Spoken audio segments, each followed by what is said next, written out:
Hey, good evening, everybody, and welcome to 20 Sides to Every Story. We're getting going a little early here because we were so streamlined and so fast. We got ready. Oh no, I've got some switch up here. See, I was just about to Oh, say how well oiled this machine was, but someone must have turned their camera off. One second. I'll get us put back together. Jenna, you're Isaac is DMing. now DM. oh, No, darn it. Jen is DMing. Jenna. Oh, there you are. Oh, jeez. Oh, jeez. Oh, no. Oh, jeez. I'm Pico now. No, you're Pico. Let's hear your Pico voice. I don't know that I can do that. All right, I think we're all back together. That's the nice thing about Zoom now. You can play the little like game where you got the slidey tiles and you can Oh, yeah. figure it out and get it back to where it needed to be.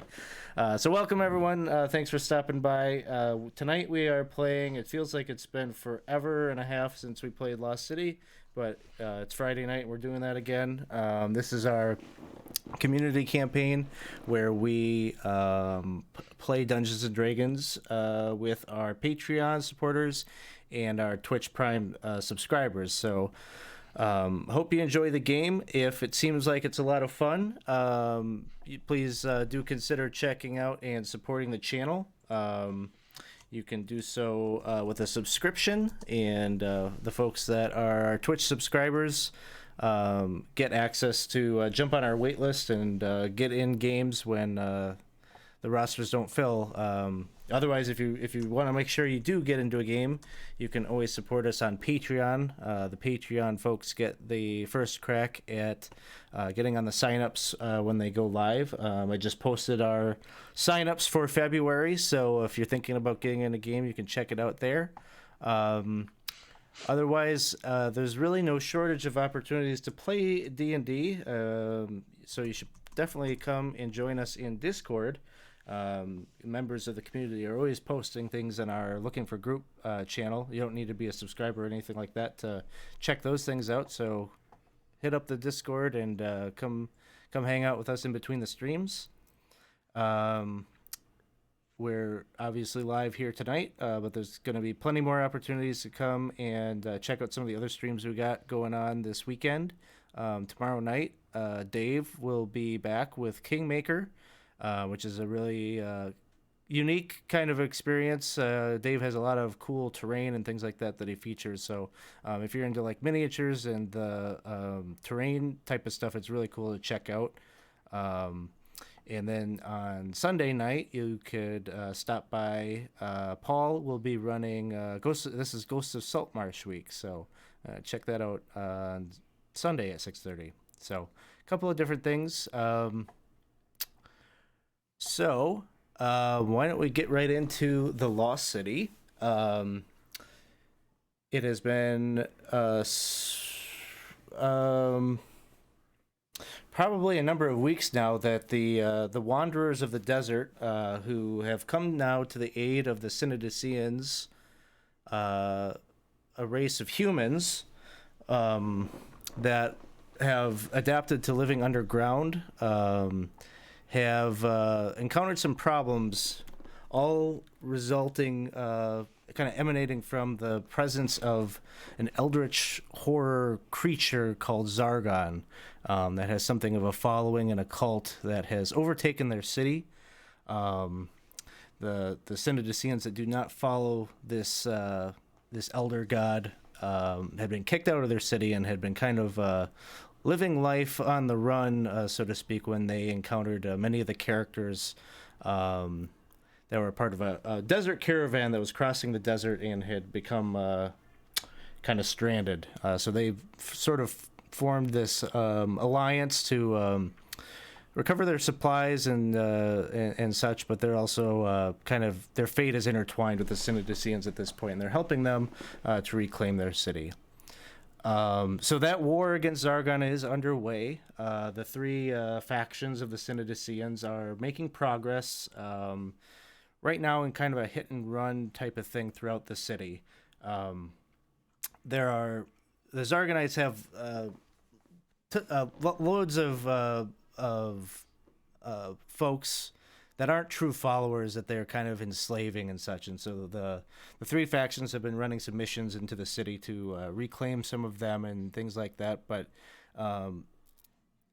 there are a few things that need to happen before they can do a full-fledged kind of attack on the city to take out the leadership of Zargon and such.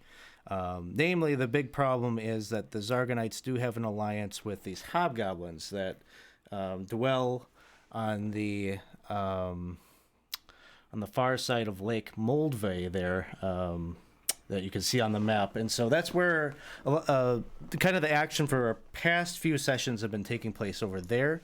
And a number of the adventurers have sort of made a alliance with the goblins that had been sort of under the heel of the hobgoblins. And at this point, there is talk of the goblins rising up against their hobgoblin masters and keeping them busy, and adding to the strength of the Synodician forces.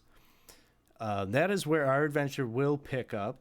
The three factions will have sent you all, or in the case of Pusto, you'll already be there and likely be tasked by Queen Cake to go with them on a particular quest. But that's where we're starting out. Is you four, Helibet, Murray, Pico, and Professor are being sent over to the Goblin Caves to see what they need, see what more help they need before they fully uprise against the hobgoblins, so you can kind of coordinate together. I think before we go any further, though, this probably be a good point for our characters to introduce themselves. Just give us your... I don't have a question or anything set up, so just give us your name, your class, your race, and tell us a little bit about your character.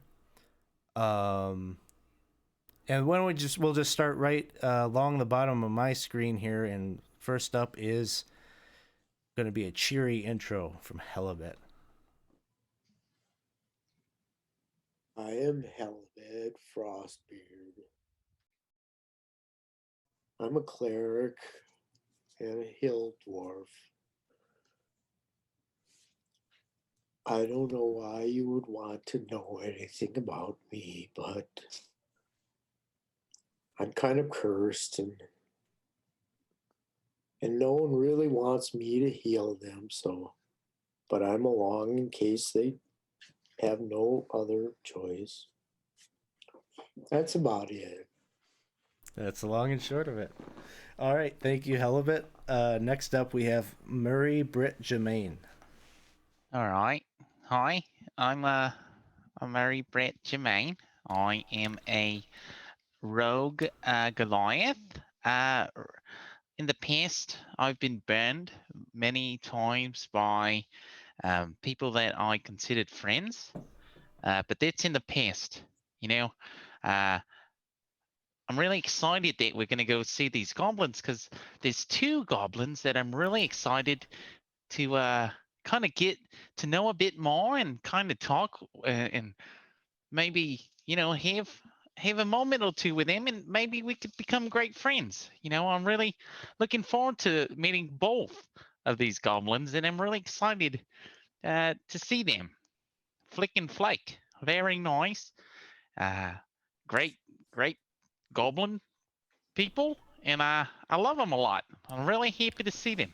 I'm happy they came into my life. Oh, well, yeah. We'll see what happens. We'll see how the mood plays out throughout the night. Thank you, Murray Brett Germain. Next up, we have Pico. Well, I play Pico. They are a grung, so like a little frog. And they're also a druid, circle of the land. Great circle. And he came here originally trying to find his good friend Jarl. But then things kind of went weird, and now we're fighting against a cult. It's it's just how things go. But once we find our way through here, I hope to continue and find my friend. Sounds good. I'm sure that he has felt your presence one way or another, and I hope to see that reunion at some point. Next up, we have the entity known as Professor at this point. Tell us about Professor. I couldn't have put that any other way. Professor is a very old human Synodician wizard blade song, to be exact. It's getting really cramped in here. So many conflicting ideals of how to solve problems. It's just getting way too annoying for me. What do you say, son? What do you think of all this? You just want to stab things? Okay, I get it. Origa, what do you think? Well, if it was up to me, we'd just hit up the library and read a good book to figure this out. But, him with the sword and you with you also with sword, I guess. I think it's also technically you with the sword now, too. You're a part of this amalgamation known as Professor. Oh, I'm so old.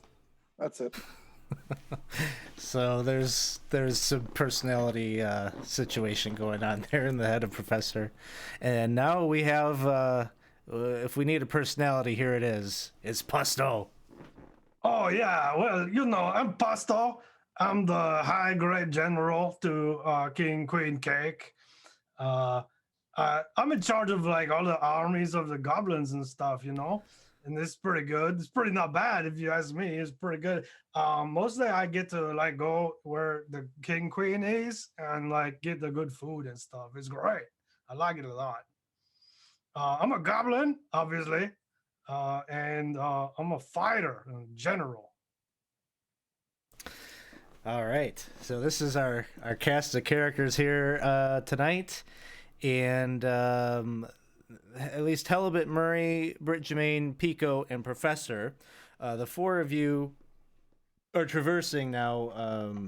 You've traversed across the fungal forest and have made your way across, kind of up to the overlook over the lake to where the goblin caves are, and there are a number of metal iron poles that connect several different levels of a shelf that kind of juts out off of the overlook, and there are caves there, and that is where the goblins reside. So you've made your way at this point to those caves, and are making your way to seek an audience with Queen Cake, to see how you might be able to offer your service in their resistance against the hobgoblins and get that going. So I've shared the map here with you of the Goblin Caves. We'll use the little D&D ampersand to kind of represent a general party token as we're going throughout here tonight. And so you enter into your as you make your way, a number of the goblins recognize your group, and you're escorted by two into the throne room, where there's a bit of it's just kind of a chaotic scene as you're coming into this. It's a massive hall that you walk into, about 50 feet wide, 70 feet long. And at the far end, you see an immense wooden throne adorned with rough gemstones. And sitting on the throne is a very sort of uncertain-looking goblin female, sort of wearing a headdress and a robe, and surrounded by a number of characters. I think Pusto, you probably would be one of the characters up by the queen. Murray, Britt, Jermaine, you would recognize Fluke, one of the two goblins that you were hoping to see when you came in here, and he seems to be very animated and kind of almost yelling at the queen, not in a sort of in a very enthusiastic about what he is speaking about, though he believes very strongly in what he is talking about. There are at least 2 other goblins there, and it seems like there's just sort of this big discussion that is happening, and people are, getting cut off. No one's really listening to each other, and all of this barrage of noise is coming down on this poor little, this poor queen. Just looks small under the weight of whatever decision she is being kind of tasked with making. And so that is what you're coming. There are goblins that are kind of coming and going throughout the room. There's a sort of a curtain off to the what is it? The south, I guess, off to your right as you're coming in, and then to your back where the door that you just came through. It's just there's constant traffic, and it seems like people are like goblins are moving crates, and you see one that's like just got an armful of javelins, and they're crisscrossing, and it's just lots of activity happening as you come in.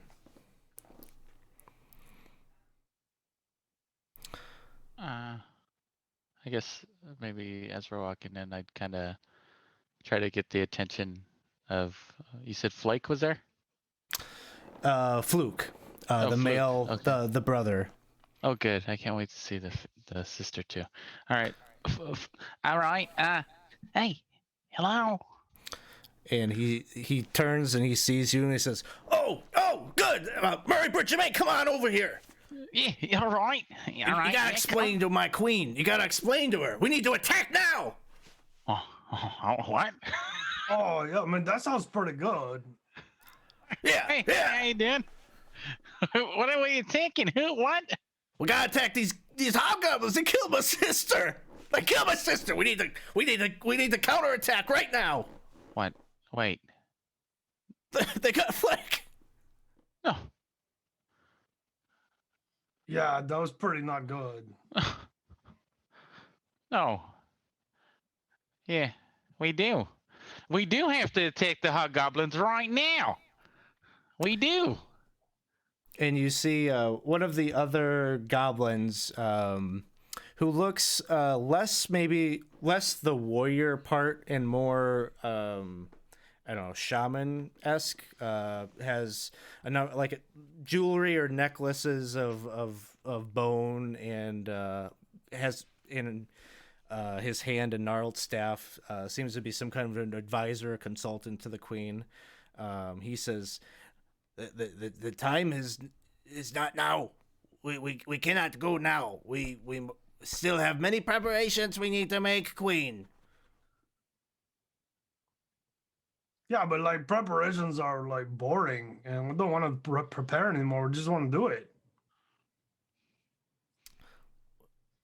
But if we go now, we risk losing the entire fight. We are not if we ready. go later, we risk forgetting about it and not doing it at all. And you just see like Cake in this chair, just kind of like ball up like what little of her robe that she can, and she just like face plants into it. Like the stress is just too much.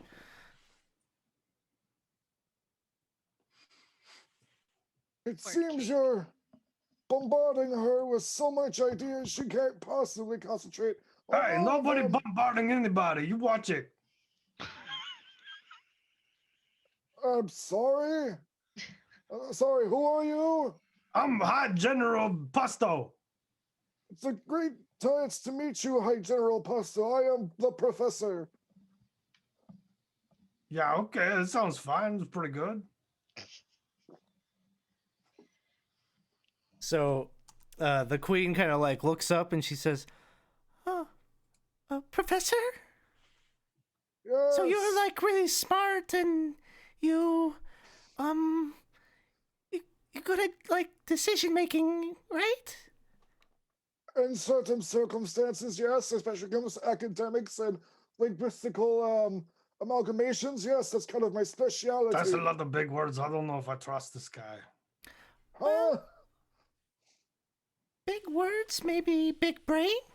Maybe, what do you think? What should I do? Well, what are you trying to do? Exactly. I don't find a way out of this. Like, go back to my old life.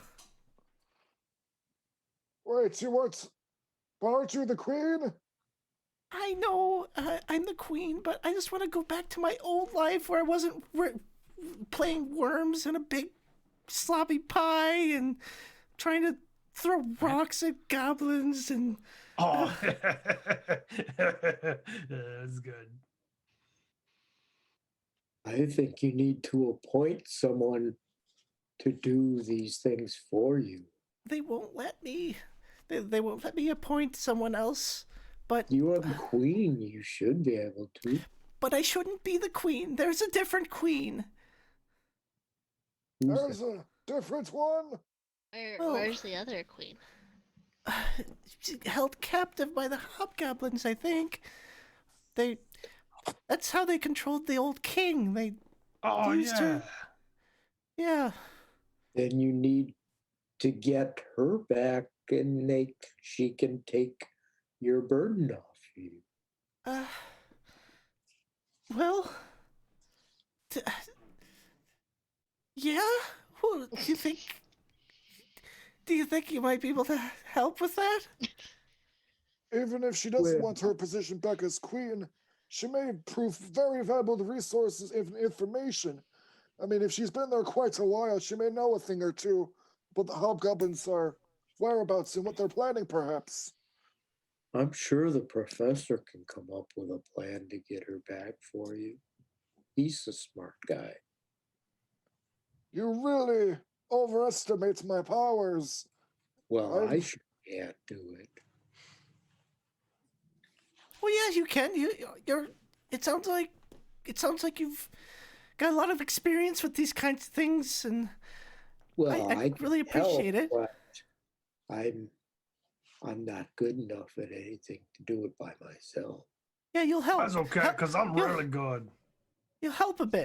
The general can do it. He's a take charge kind of guy. Oh, Well- yeah, you bet. Do what, though?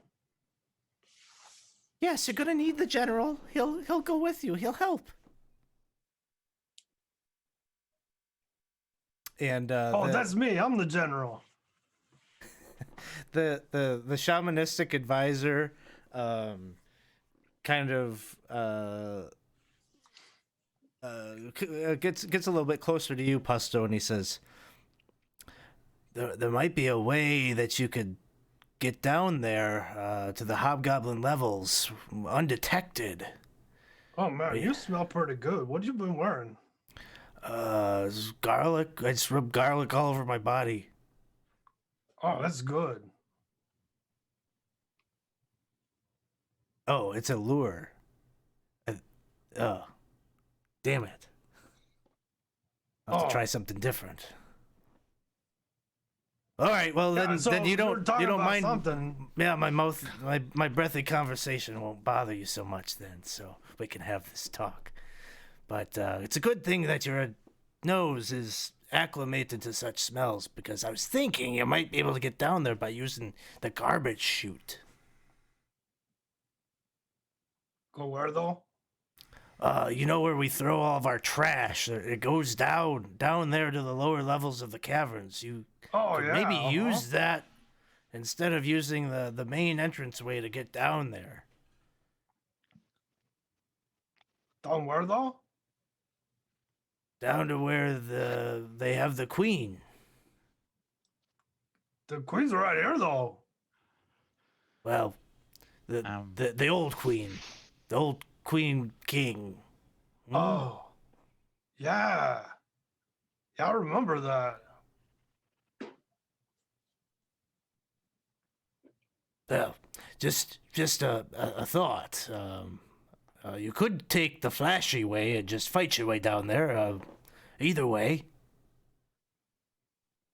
Hey, who wants to go right in the garbage? Rather fitting for me. What? Halibut, you're not garbage. Quit putting yourself down, man. You are I fantastic. can let others do that. Oh no, we're not gonna be garbage. We're just gonna go with the garbage. And, I mean, I can see how that'd be confusing. Well, I can blend in.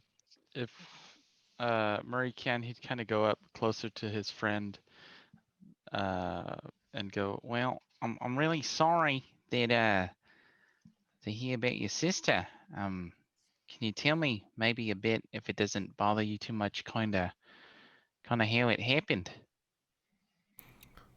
Yeah, I tell you about it, Murray Bridgermain. We were having, a real good day of a lot of fun games, and I was doing okay. I think Flake was doing okay too. I thought maybe one of us might have won.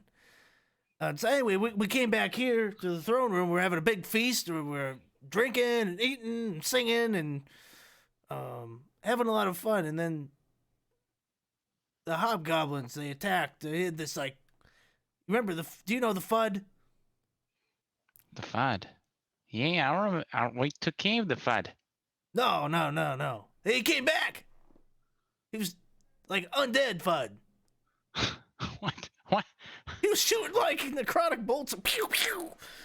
And FUD? Yeah, and he has crazy sword and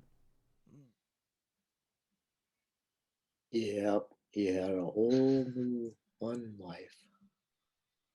it was terrible. They're gonna pay for what they did to old Flake there. Oh, They're gonna make sure also they pay. They also killed our king, which was kind of also not good. Oh, Well, I can get a new king. I can't get a new sister. That's true. Yeah, you're That's right true. there. That's I'm for really, sure. really sorry about that. She was really nice, and you too. I was really looking forward to see you guys again. We're gonna take care of it. We're gonna make you feel a bit better. And Really sorry he, about that. he kind of wraps. I don't know. You're quite a bit taller than he is, but he wraps an arm kind of around reaches up around your waist to give you a hug. I'll go ahead and sit down. Thanks, Murray Bridgermain. You're the Thanks, all right. best friend a goblin could have. It's okay. It's nice. You're pretty good yourself. We'll keep that. Did you see any more of the undead hobgoblin types around, or just the Fed? Oh, I think he was the only one. I can't be sure. I think I'm not. the rest of them were just like regular hobgoblins. Yeah, regular. All right. Pusto, was it your name? Yeah, Pasto. Busto, all right. Hey, hi. I'm Murray Yeah, Jermaine. Like pos and toe. Pasto. Very nice. Yeah. I'm Murray Jermaine. Nice to meet you. Murray Anyway. Benjamin, I got it. Anyway, yeah, do you mind? You say that you're the general? Yeah, that's right. Yeah, I'm the High General Pasto. All right. You seem like a very smart and informed gentleman. Maybe you might have any idea how this FUD came back from the dead? Oh well, he came through the door and he was walking around and shooting bolts and stuff. Okay, all right. And then he killed people. All right, Shaman. Yes. You seem like the nice, informed type. Do you might know how the FUD maybe came back? We took care of him already. What? How could he have come back? Well, the hobgoblins, they learned a lot from these Zarganites.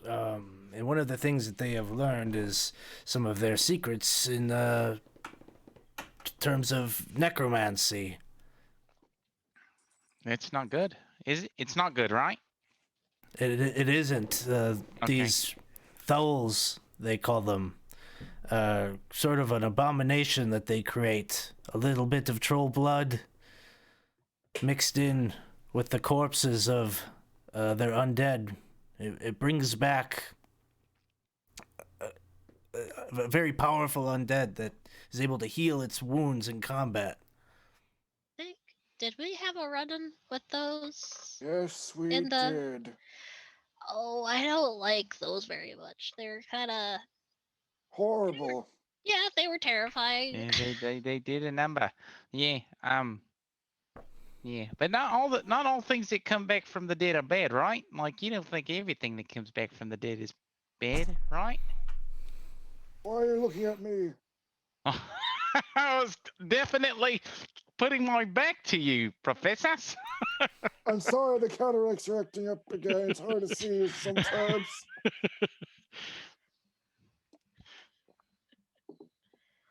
I mean, it seems kind of bad if like you're dead and then you're not dead. But maybe not being dead is good though, right? I don't mind it. I mean, It I'm not depends on dead if and I you come prefer that, I back and think. you're undead.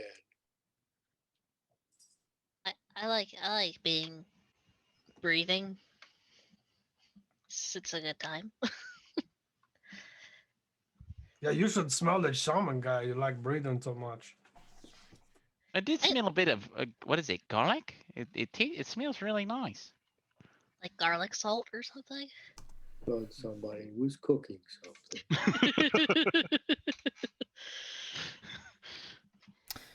Yeah, Kogo, I think the sign-in that has all your EXP must be the one without the underscore.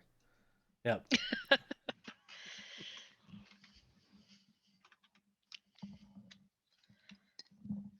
Well, we seem to have a possible objective. Rescue the former queen from the hobgoblins and bring her back here. Because that poor lady over there is literally put herself into a fetal position and starts to cry now. Oh, she does that sometimes. Be okay. Just find the queen.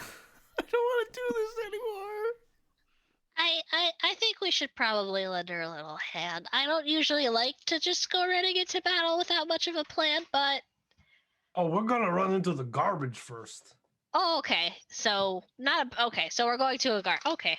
Yeah, we have a great plan. If it's the much- plan's in it's place, much different. Kiko. Yeah, it'll be okay. He's fiddling with his shovel. Like, yeah, it's gonna be okay. But I brought my good robes today. Oh, I just got them cleaned. Poor ropes. They're rainbow right. colored. So, your mission here is to locate and find the where they believe the queen is held captured. And so they are aware enough that on the third level of the caves, there is a holding block, a block of cells where they believe that she is being held. And so the goal is to get down the garbage chute and make your way up into the holding cells if you can, and see if you can recover the queen. There is also a high likelihood that there might be others captive there, including Synodicians, who the hobgoblins have been putting to work, doing things for themselves, so there might be a chance to save some of them as well. So, you make your way to a corridor that ends in a roughly 40-foot diameter natural shaft that disappears into the darkness below.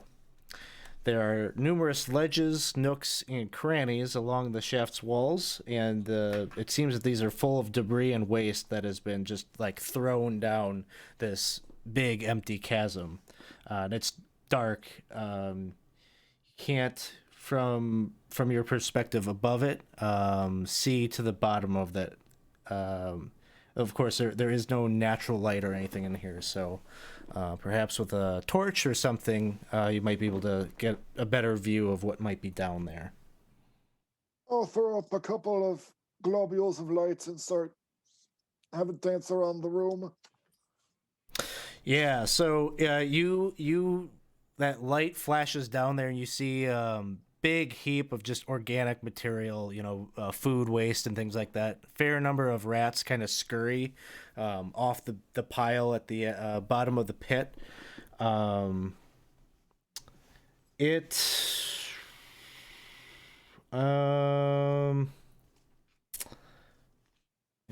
me just see how far down. It's at least 50 feet down.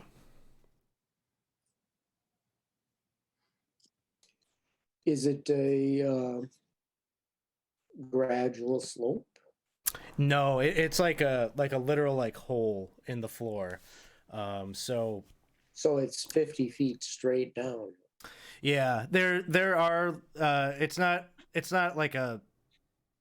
It's uneven stone, uneven wall. So there's like little nooks and crannies and things like that. You could, Pusto would probably be in a good position to be able to climb down there. The scalers. The goblins are known for their climbing ability, but the rest of you, this might not be so a skill set you use all that frequently. I'm just gonna start. So this is the way the garbage goes down there. So that's where we're going. I think I have a climbing speed, so I can follow. Okay, so Pico, you're kind of good to go with that too. Mhm.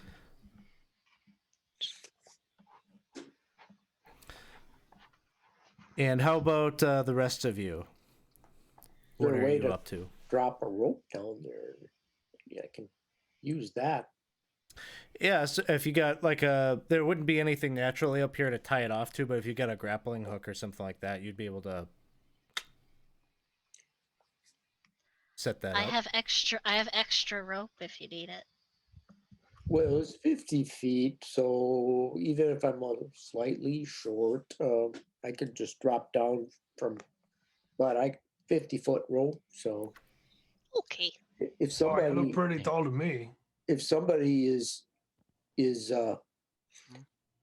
well, I'm tall for a dwarf. Somebody can hold on to that who's good for climbing. They can just climb down after that, but I'm not that good at climbing. I'm not very strong, but I can definitely do that. And he's gonna flex his little arm. It's just like it looks like a stick. Somebody else could maybe help you. I mean, I could try, but I'm not very heavy. Well, I'm a dwarf, so I'm not a huge person. But Who could do Aren't that? you wearing full-on plates mail though? You're like 3 times as big as me, man. well, I said, do you need help? I will hold on to the sides of the wall as best I can. Here, I got a hammer and some pythons. I could drive one in there. Yeah, that would work. I'll do that and help myself down then. Okay. And if you need extra weight, I can turn into something heavy. So. Oh, that's a pretty good trick. I wish I could turn into heavy stuff. Maybe one day. So you've drilled this pike into the ground, and you've tied off this rope. And Helbit, you're starting to descend down. Yeah. And Pico and Pusto, you're climbing down. Yep. And Murray and Professor, what are you doing as they're descending down in this way? I would wait for him to get all the way down safely, and then I'll follow as well. How about you, Professor? You good? Where I had enough time to resummon Booker Sebastian Pursuit Jr. the Third Esquire. Yeah, that's your All right. familiar. Yes, my owl. He's back. I would summon him and have him look around the ledge where we're climbing down for the best foothold for myself, because these frail old bones can't climb like they used to. So, as Pusto, Pico, and Helibet, you're descending down. The smell is just overpowering as you're coming down in there. You have to. It takes a lot of fortitude to keep from adding a little something to the heap there yourself, but you. Oh, that looks like part of the pie I was in. as you're beginning to make your way down, you're maybe we'll say you're all about 20 feet or so. Halibut, you're on your rope, kind of bracing yourself along the sides, trying to kind of rappel yourself down. Pusto and Pico, you're making good time, kind of climbing down safely and such. You hear some of the garbage kind of start to shift, and as you look down, you can see kind of a face kind of peeking up out of the trash. Number of wriggling tentacles from around this insectoid mouth that is ringed with teeth starts to erect itself up, and it's getting its kind of front end of its many legs are starting to climb up and out and up the wall. And so we're gonna roll initiative quick here. This one we're just gonna do as a theater of the mind kind of exercise, and then we will shift to a more gridded combat a little bit. So initiative gets rolled. Murray and Professor, I think you would see it too. Murray, do you have dark vision? I do not. But No. you got Dancing Professor's lights. dancing lights. So. Yeah. It's there. So you see this activity happening at the bottom, and you can see that both of these crawlers look like they're going towards that dwarf that's dangling on the rope currently. Uh-oh. So what would you like to do? Who's oh, me. It's me. I'm going to say I'm first gonna make sure I go, hello, but there's things down there. Damn creepy crawlers. I'm gonna make sure I alert him. And then I'm gonna snake. I'm gonna go down prone and then pop up in a different spot over the cliff and attack one. Here we go.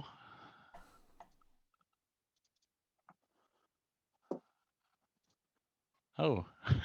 Somehow you didn't make it. They're fully aware of you. Hi.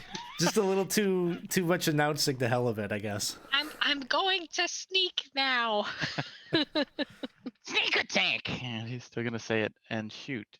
After we'll say whatever one is getting closer, he's gonna shoot that one first. Sounds good. Oh, here we go. And that will hit. All right. And 10 points of damage with the short bow. You manage to pierce through its skull, and it winces, but seems intent to crawl further. And then they are up, and they both are starting to climb up the wall, and they get to where you are at, Halibut, within reach of you. And you feel, I don't know if you're necessarily looking precisely down, but you do feel something kind of trying to grab at your ankles. In fact, it's many somethings as tentacles try to reach up at you. A 24 to hit. Yes. It pulls on your ankle towards its and you could, well, as it's got you by the ankle, you can kind of feel some barbs kind of piercing through your skin. Dwarves immune to poison damage though? I think they might be. Okay. I don't think Fantasy Grounds is smart. Oh, is it resistant? Okay. But I'm not sure. Yeah, check on that Halibut. I'll roll the damage. I'm not going to drop it on your token because I don't think Fantasy Grounds is smart enough to know that intuitively. So, Yeah, there's resistance, and I have Resistant. advantage on saving throws. okay. So you take 1 point of damage. And then give me that Constitution saving throw at advantage.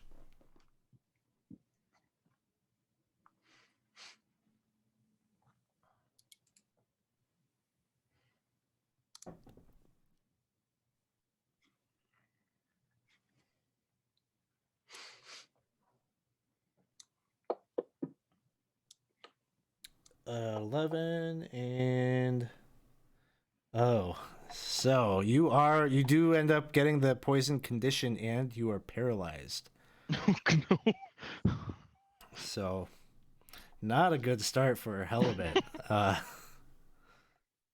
And so then it follows this up. It's got you pulled close, and you can see it's pulling your ankle towards its mouth.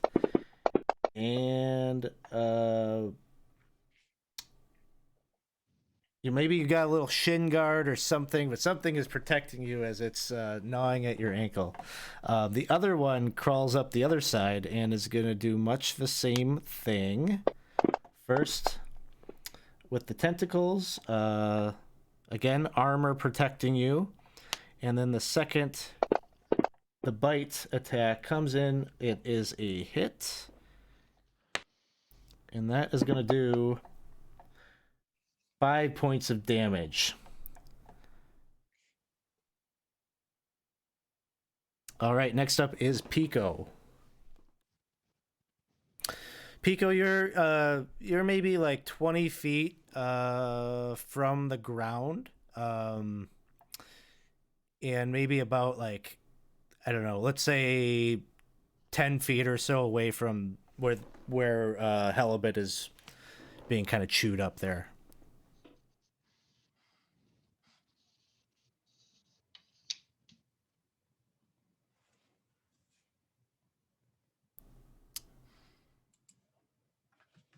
Pico?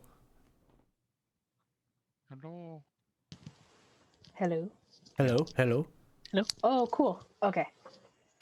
So you're up next, and you're clinging to the wall about 20 feet over the bottom of the pit, and you're about 10 feet away or so from where these carrion crawlers are chewing up on Halibut. Gotcha. And you said I'm 25 feet up from them? Yeah, you're like 20 feet up the wall. So I think with the rest of your movement, you could get down to the ground, or Yeah. or you could Oh, yeah, I climb on can. over there and do something, combat on the wall, or Part of me is tempted to see if I can like jump on the carrion crawler, but I don't think I should do that. I'm a druid. I don't think that's a good idea. grab a saddle. Saddle, carrot on a stick. I'm all about the bad I- ideas. I can't wait. I'm going to have Pico climb down to the bottom and then just use the thorn whip. Okay.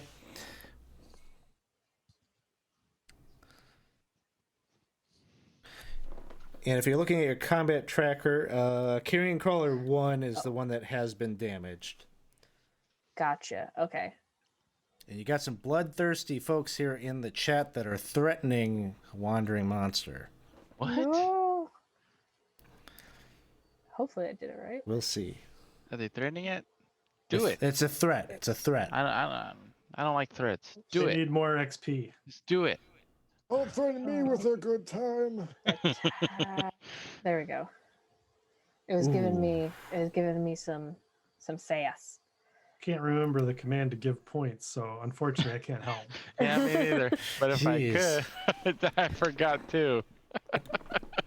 So that thorn whip will just kind of narrowly miss them.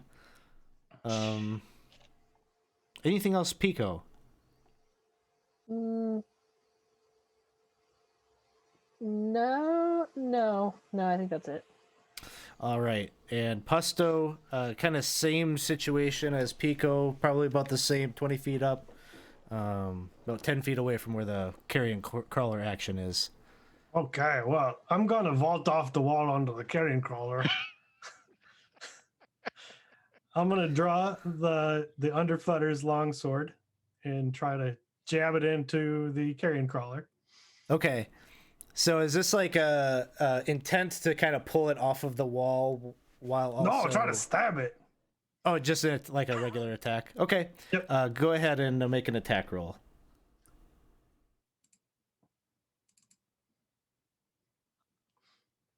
All right, the attack slices through its side as you come down. And 6 points of damage. Then I'm going to use Nimble Escape to disengage and vault off of it back toward the pile of soft-looking trash at the bottom.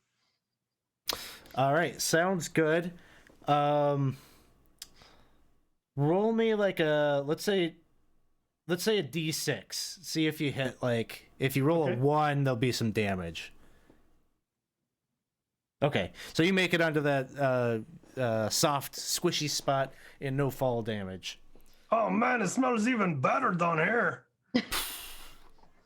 Some bunch of goblin diapers. Ugh. Ugh. Halibut, you are poisoned and paralyzed. So, basically at the end of your turn, you can repeat the con saving throw to see if you can shake off the effects of that paralysis.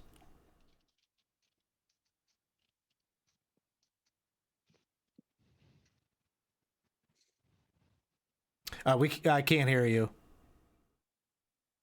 Can I cast something? No, even though I'm paralyzed? no. Okay. All right, so I really can't do anything other than make my roll. Then, huh? Other than yeah, exactly. And this is you can have advantage because it's due to the poison.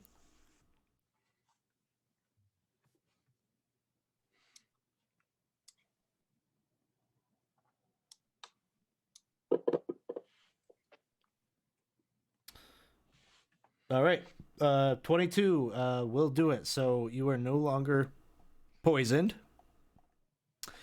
and that ends your turn. Professor, you are up. That is not a mess I want to get myself into. I'm just going to reach into my robe and pull out the scepter and just say, "Freeze, you beast!" And I'll use the wand of paralysis on number 1. Boop. Oh, that's it. It succeeds. Back to the top. Murray Britt Jermaine. I know. I'm going to do something a bit different. This time, I am going to hide first.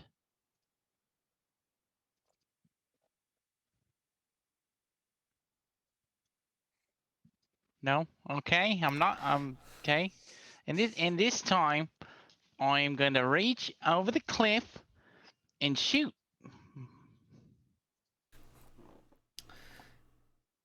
You don't smell quite like trash. Maybe that's what it is.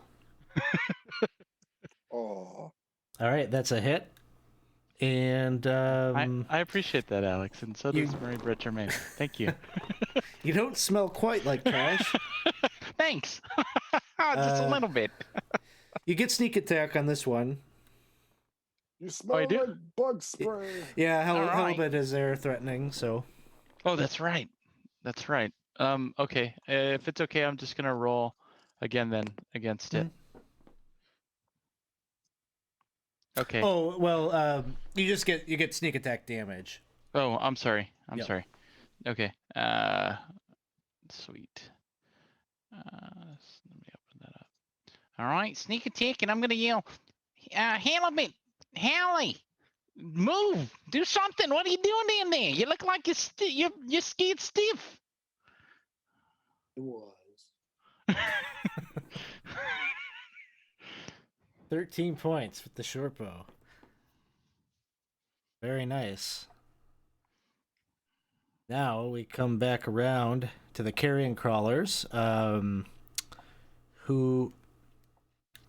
this one that you just shot, Murray, is going to come crawling up, and is going to try to hit you with its tentacles. Eh. 26 to hit. Yeah, that hits, surprisingly. 4 points of poison damage. Ow. And then you're going to make this con save. See if you can shake off the effects. You do so. and then it tries to bite at you, and that misses. The second one is going to keep trying to chomp away here at Halibut. First tentacle attack. And that will miss. Then it tries to bite you. And no dice on that. Pico, you are up next.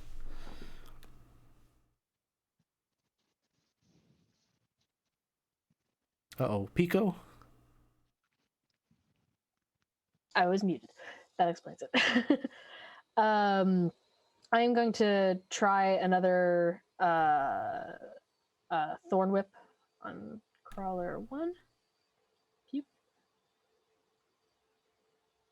All right, that one will miss. No luck on that.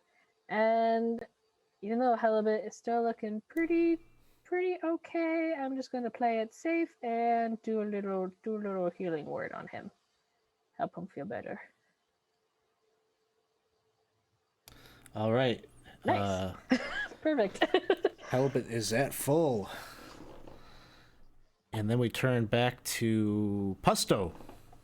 All right. I'm going to use Nimble Escape to dive into the trash and try to get hidden. Sure.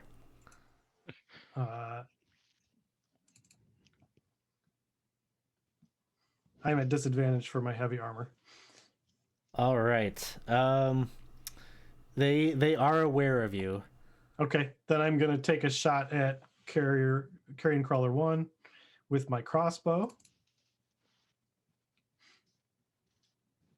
Oh, man! Yeah, unfortunately, the thick hide of the carrion crawler just doesn't quite pierce through. And then we turn to Halibut. Okay. How high am I up? You're about 20. No, I don't know. Maybe when you were paralyzed, you should have. But Jesus Fru like right there on the rope. your grip, you're frozen right there. So you're about 20 feet up on the rope. Okay. This carrion crawler is stretched up, complete from the ground. Then I'm assuming. Yeah, well, there were two of them on you. One of them has since climbed up and is harassing Murray at the top, and then the other one is clinging to the wall. It's like attacking you on the wall. Oh, okay. I'm casting a bonus action of spiritual weapon. And let's see now, that can attack. Yep. Is that a...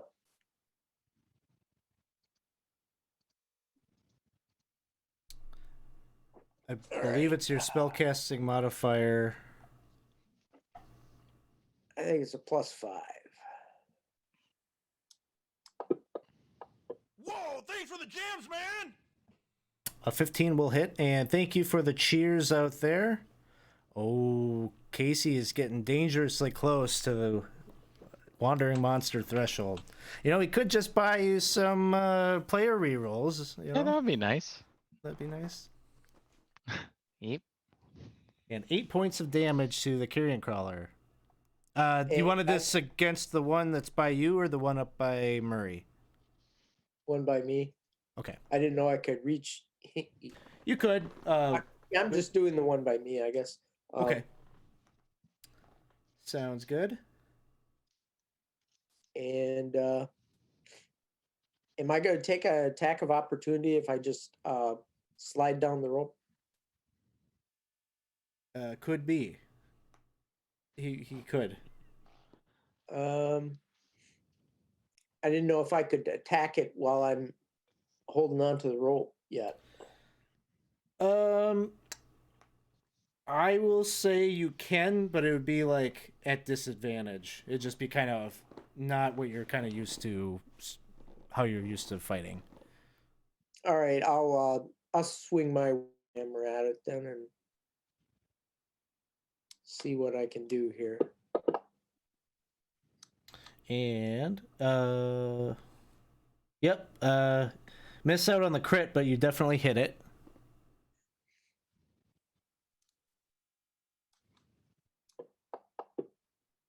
For 9 additional points. All right, very nice.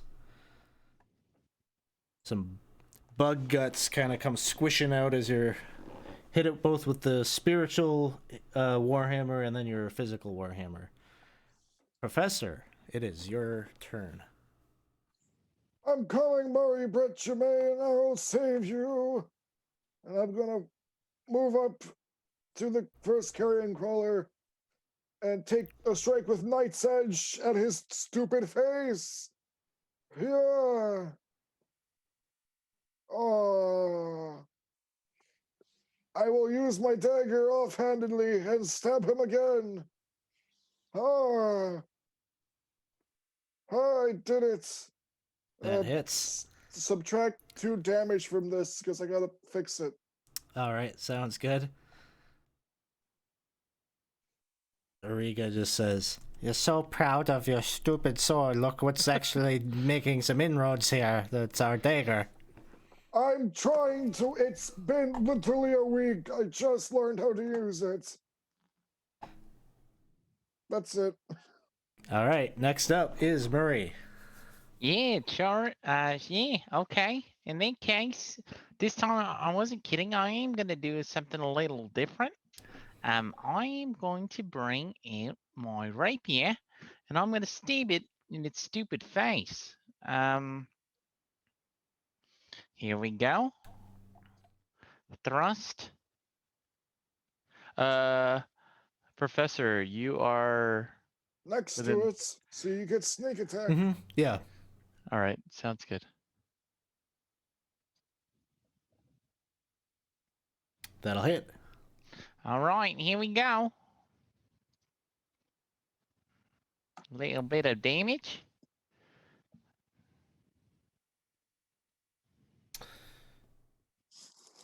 All right. And then I'm gonna use my offhand with a little dagger and hit it again.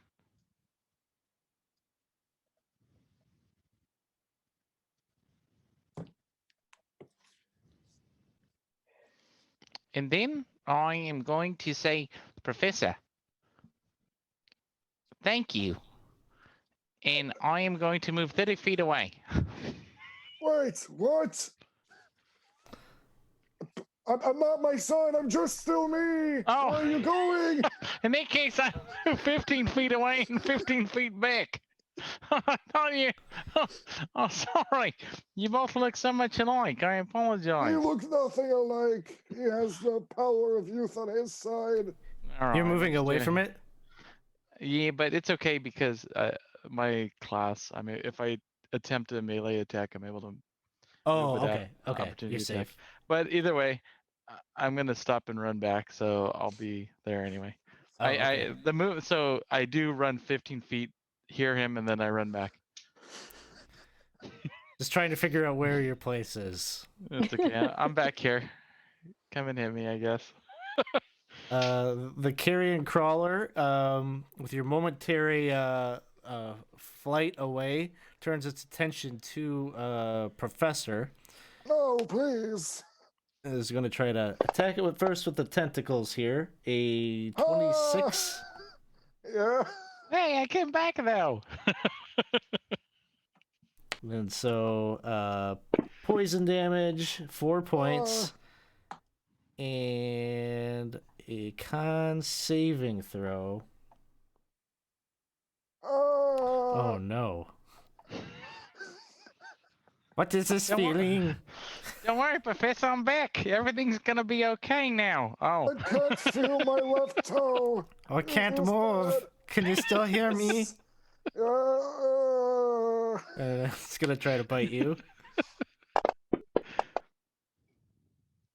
But fortunately, it misses. Carrion Crawler 2, the one on the wall, is attacking Helibit. First with the tentacles. Ooh, that'll miss. And then with the bite. And that'll miss. Pico, it is your turn. I was going to get close, but then I'm like, oh yeah, it paralyzes things. So it hasn't worked thus far, but I'm going to just do another Thorn Whip. Just stay away from it. Right. Dang it. Hey, Thorn Whip, you better return it. Is there a warranty on this Thorn Whip? Seriously. I'm just gonna stay away. I'm still near the wall, right? Yeah, you could be still by the wall. Okay. On the ground, but near the wall. Can I Okay. I'm thinking of preparing something for next round and see if this works. Would I be able to get away with climbing up, jumping off, turning into a horse, and landing on the carrion? Maybe. Maybe. Maybe. Do I have permission to do this? So your intention would be to kind of you have gravity, the gravity of the horse, kind of pull it down, basically. Basically. Yeah. Maybe I'd have you do. I don't even know. What kind of check do you think it would be? That's why I want to ask, because I'm like, Wait, as soon as you said that, I animal looked handling? You're handling your own animal. As soon as you said, I looked at Ed, like his character's reaction, like. Well, how would Fusto react to this? Is this something requires action to do? yeah. Okay. Sort of like I'll move, and then it takes an action to like turn, but then I still have my movement, which I would use Gotcha. to jump and just fall. Sure. All right. Well, we'll figure it out in a round. All right, cool. In that case, I'm climbing up. All right. Helibet, it is your turn. I got skipped. Oh, sorry, Pusto. I got to do my exciting stuff. I'm gonna jump in the garbage and try to hide again. These are the most I love that attractive you use. alien crawlers I've ever That it's an seen. advantage, or is it a disadvantage or advantage? Disadvantage Oh, because I'm wearing heavy armor. okay. And then I'm gonna shoot at it with the crossbow. Oh man, this is the worst. I'm going back in the garbage. That's all. All right. Helibet. I think I'm cursing the rest of the party too. Spiritual weapon attack.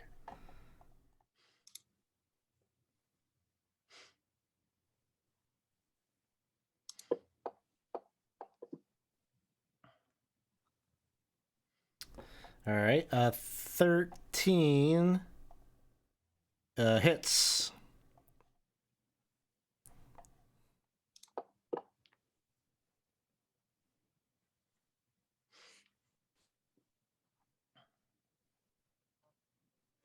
Okay, and now the regular Warhammer.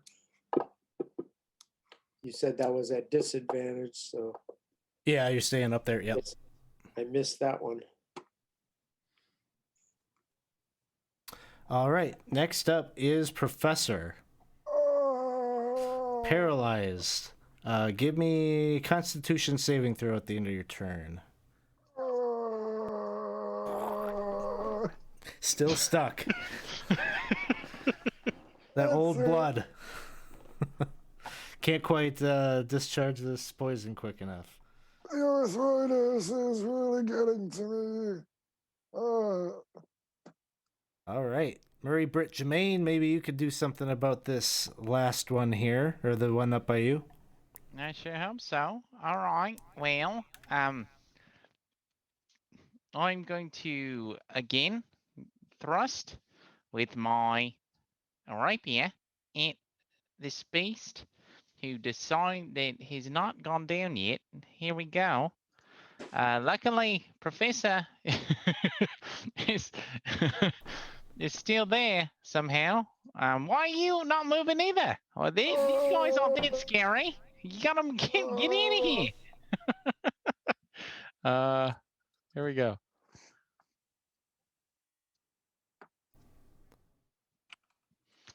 And I missed. Great. In that case, I'll still use my bonus action to use my offhand. A right-handed dagger coming its way. And I missed.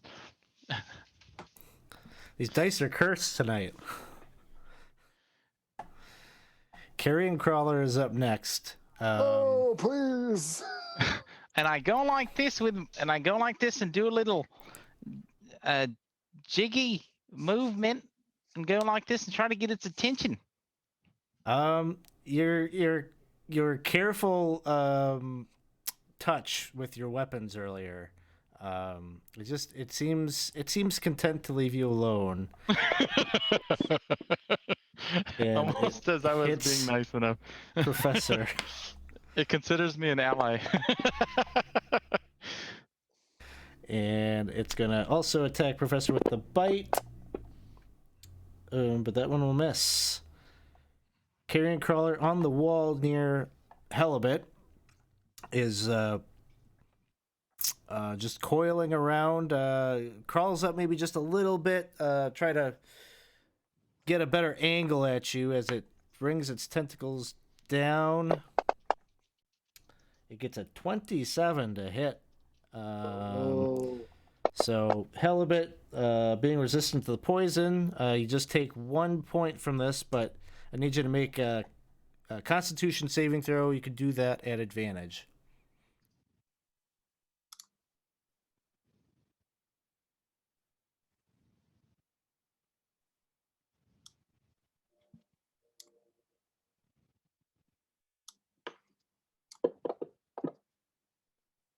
Okay, and you've cleared it. Bite attack is a miss. All right, here we are. It is Pico's turn. So, what was happening?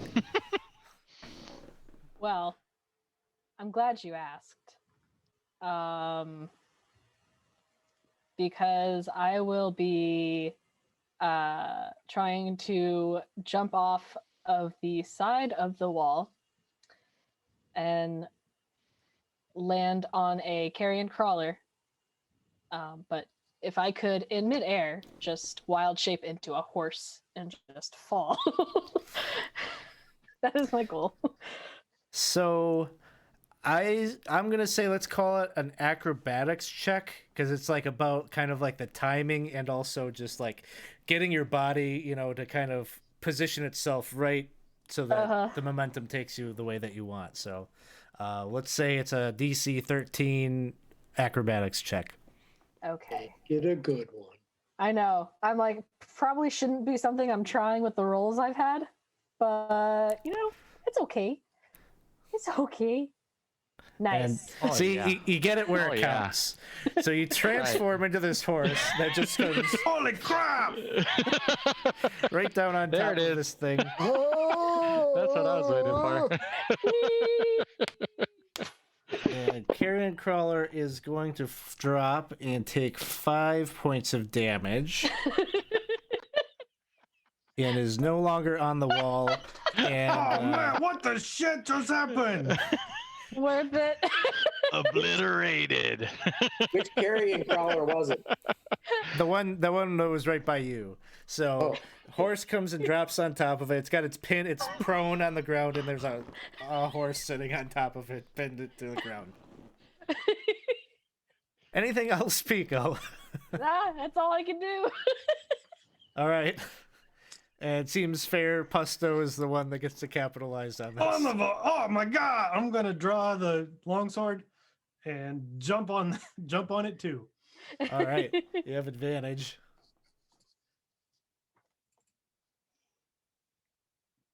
That's a hit.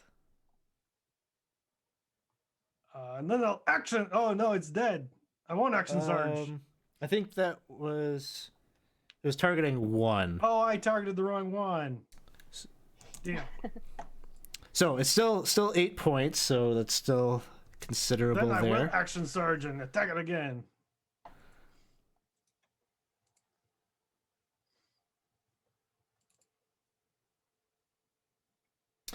All right, a 20 to hit. And 6 more.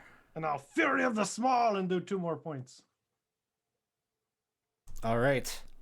It's not looking great as I've opened up a number of wounds on it. Big horse sitting on top of it.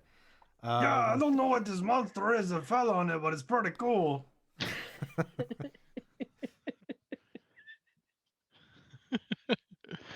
Helibit, you are up next. You're on the wall, on your rope. I don't know what you're reacting to exactly, but where are we at? What's Helibit up to? Where is the other carrion crawler? Is that above me or? Yeah, it's above you, where Murray and Professor were dealing with them. Can I use a bonus action? Can I get that spiritual weapon up close to that Yep. one? Yeah, you can close that distance. Okay, so the spiritual weapon's going to attack that one then. 22 will hit. And you smash its insectoid brain out, and there's just kind of green gunk that kind of splatters out. Some of that hits you, Murray, in the face. It gets all over Professor's robes, but it is dead. Ow! And I'm going to slide down the rope the rest of the way and attack the one that's prone. All right. You have advantage on the attack. And you get some rope burn on your hands.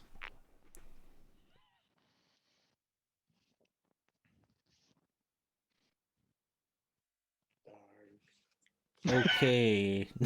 not too. Ooh, ouch. I got a little bit of. Darn. No, man, hit the one under the creature.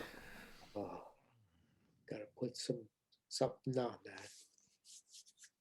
that. Professor. Constitution saving throw. And you manage to shake off that poison.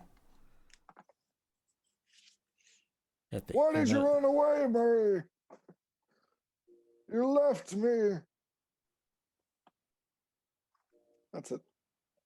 Murray, it is your turn. Oh, I wait. Wipe my face off. I look at Professor. I go, yeah.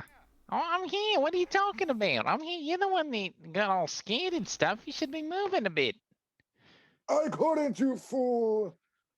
I go and taste it real quick to see whatever the goo tastes like, and then I stealth over and try to finish off this one with a sharp bow shot. It's on the ground, right? With a horse on top of it. Yeah, so it's gonna have a little bit of cover, and it's prone, so the attack would be at disadvantage. The range Damn attack. it. All right, I'm gonna go ahead and stealth. Hopefully we could get it back Yep. to normal. Sorry for putting you at disadvantage. Who ended up knowing that the horse on top of it would give it some cover? Nay.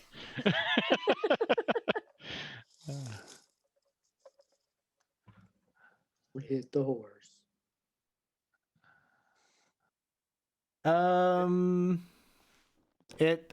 You'd be at disadvantage. All right, here you go. Here you go. A little shot. You're just making a little bit too much of a scene because you tasted that gunk, and it definitely what did it taste like? tastes like a toilet seat. Oh. Ugh. You are what you eat. I've been eating this garbage. Get out of here. You didn't see that? You hell a bit. It's not like you. All right, there we go. Disadvantage hit. You got it. Okay. The horse is my ally, so I think if you're at disadvantage on an attack you don't get the sneak attack. oh, I don't get the sneak attack. I think Okay. that's right. That's correct. All right, so I click sneak attack already. So should I just roll? Should I just roll? I can pull it off. D6. Okay. I pull it off. All right, great. Sorry about that.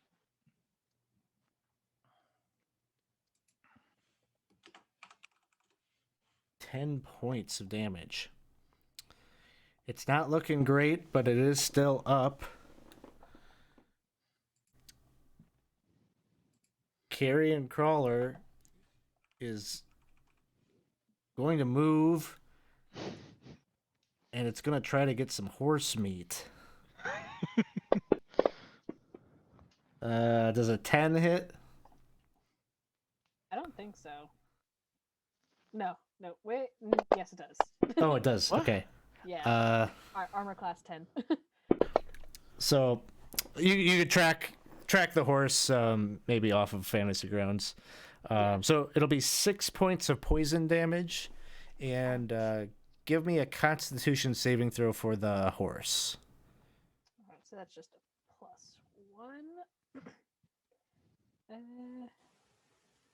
I don't know how to do the plus. Oh, there we go. Okay, never mind. I learned. Ha. Ooh. So horse is poisoned and paralyzed. So this is what it's like. Why does Pico look scared too? 18. It deals 9 points of damage to the horse. Okay, and what was the first thing? 6 points. So 15 points total. I am back to Pico. Oh. Am I still poisoned then? Yeah, that's a good question. I believe so, but let's take a look at Wild Shape Aren't quick. you immune Aren't to that as a Grung grung? immune to poison? As a grung, I'm immune. Yeah. Yeah, that's interesting.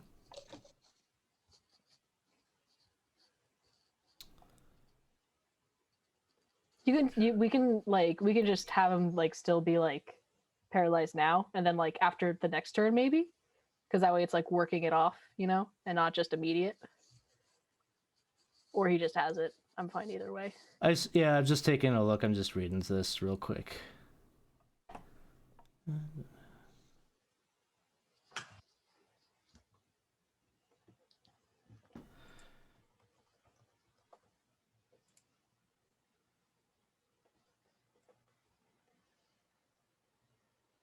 We'll say that your grung metabolism works pretty quick and shakes that off as soon as you transform back. Was important because now it is your turn. Oh, okay. Yeah. All right. Well, that was exciting. Well, since I'm next to it, I'm going to try to shillelagh it. Sounds good. Shillelagh. Boop. All right, that's a hit. Yes. And as you hit the side of its face, its jaw kind of goes sideways, and you can feel it kind of crush in its head, and it tries one last. Its death throws kind of a little bit. It brings itself up like it's gonna bring one last bite down upon you, but then it keels over and goes belly up. Defeated both the carrion crawlers. Woohoo!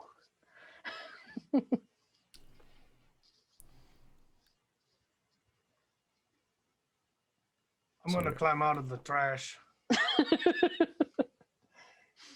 Yeah, that's a good idea. I'll follow. Anyone need healing? And they're not afraid to get healed by me. Are you gonna go down the rope first, or shall I? I guess now that it's safe, I guess I'm go. I said I was gonna go first, so I guess here we go. Well, technically, you'd be going second because Helibet's already went down. Well, you know, with the both of us is what I'm saying, Professor. All right, After you.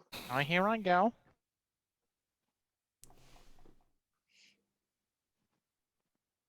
Good job. So yeah, you climb down. made it.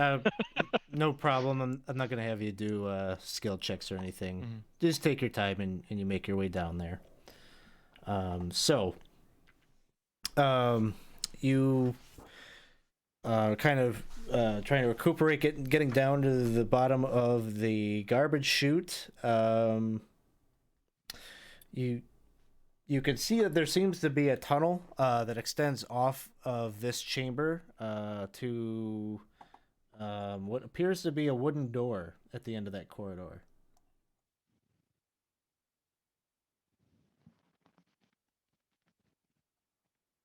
Is everybody pretty good shape yet?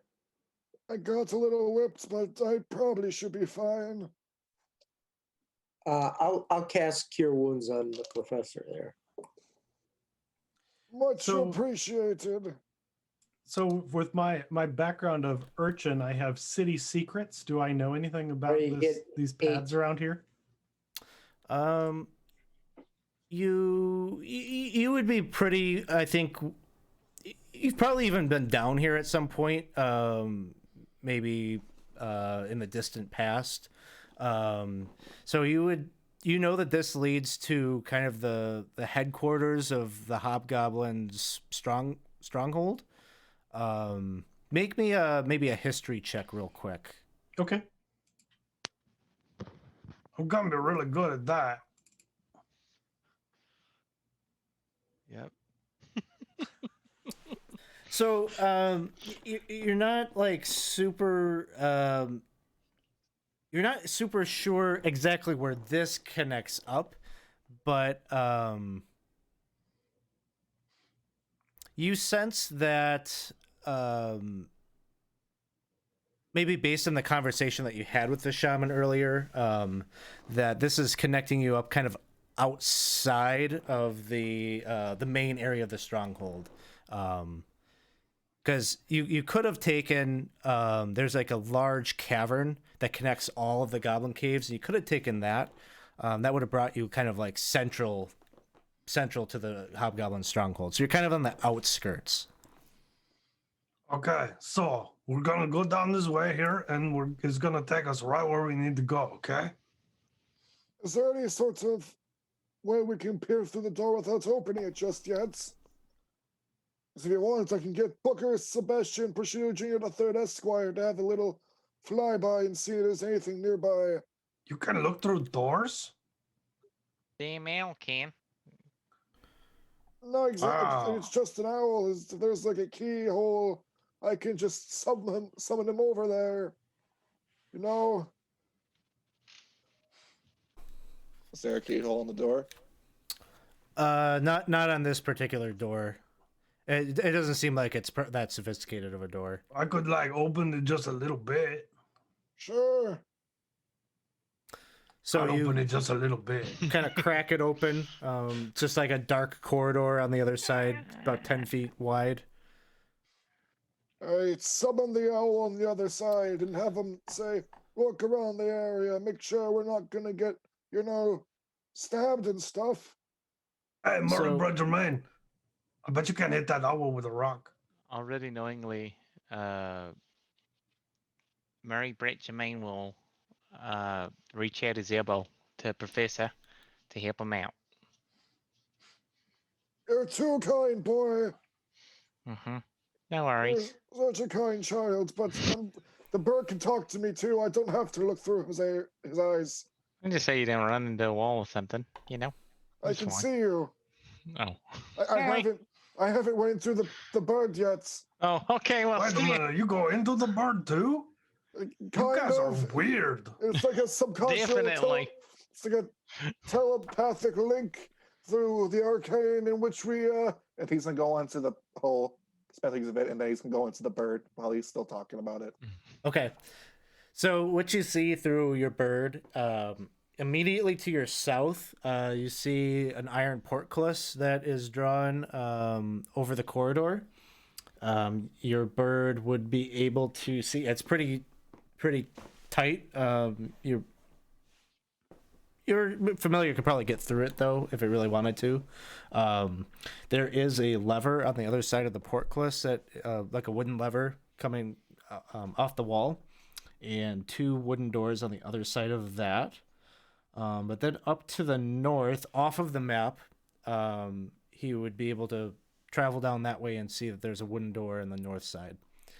And just to like bring this into the context with Pusto, your question earlier about if you were familiar with this, your best guess would be that on the other side of that portcullis would be the proper kind of hobgoblin stronghold. Probably would be really dangerous to go over that way at this time.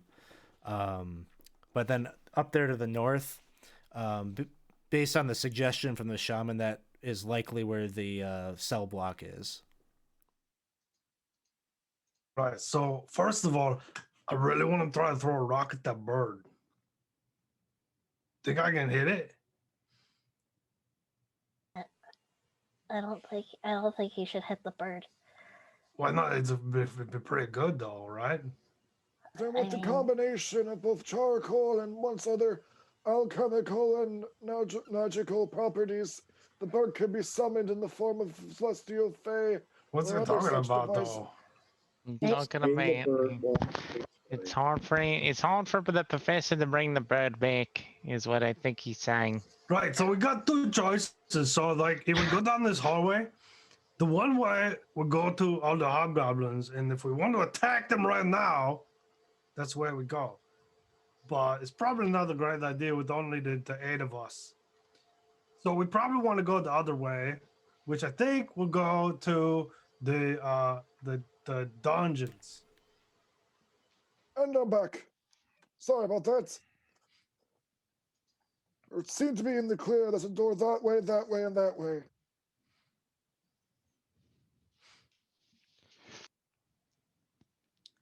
Let's go north. So yeah, like we could go the other way if we want to get in a big fight. I Nah. prefer not to. Let's not right now, Eva. That seems okay. I'm fine avoiding fights.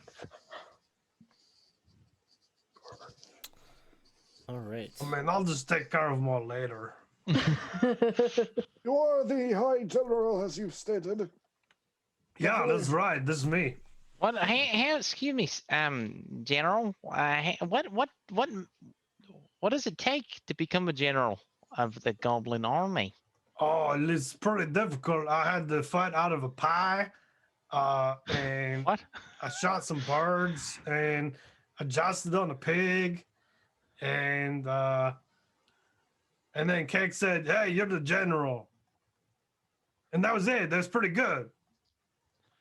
Oh, They okay. said you have been knighted by the Queen herself. That's quite an achievement. No, if there's you no ask me. knights, man. We don't have a sky. I'm aware of that. I was. Never mind.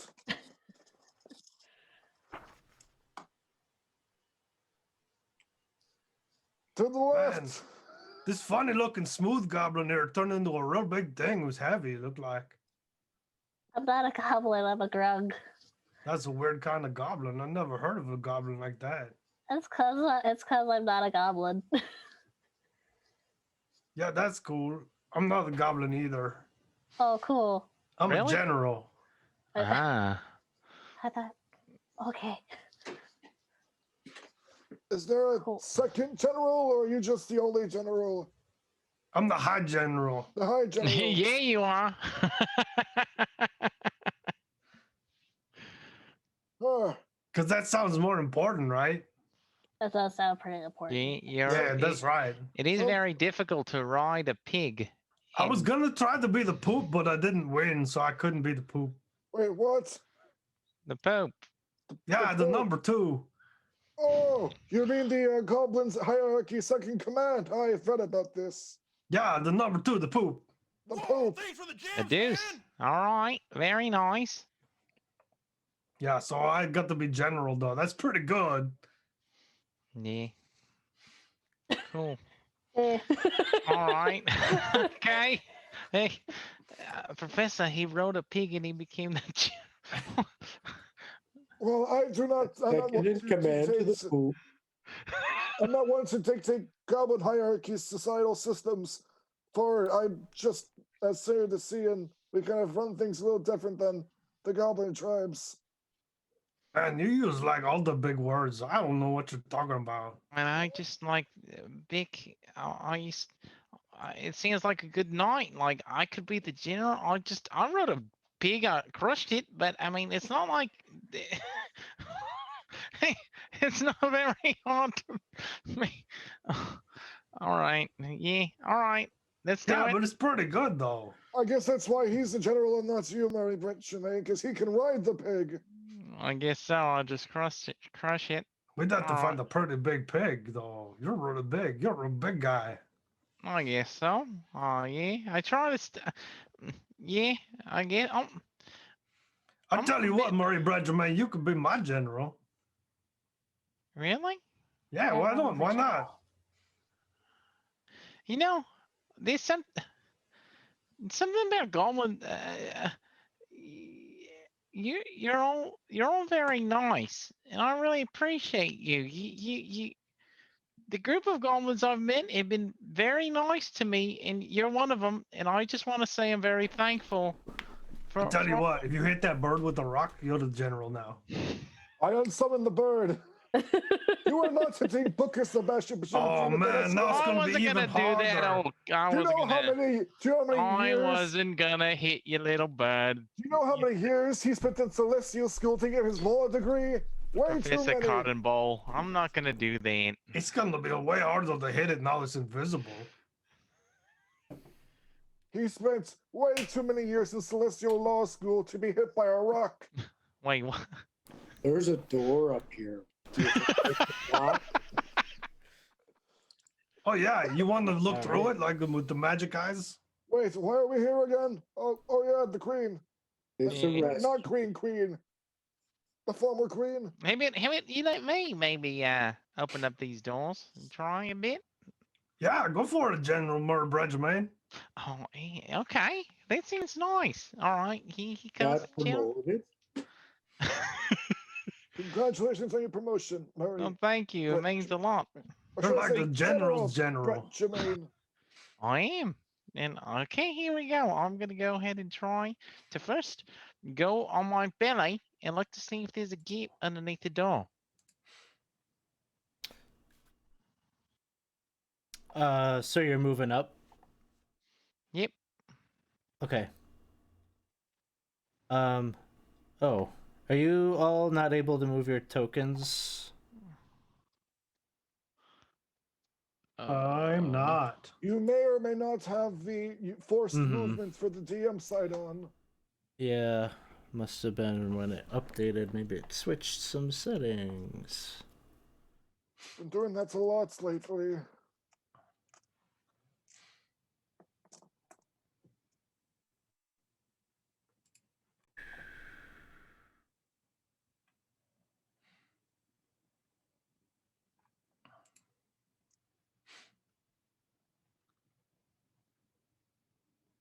So how are you doing this fine afternoon, hello bits? Well, let's take a little break here, so that I can figure this out, because this Alright. isn't a setting that I'm familiar with. So we'll be right back, folks. Take us offline for about maybe 10. We'll take our 10-minute break right here. So. Hey everybody, we are back. We are playing The Lost City.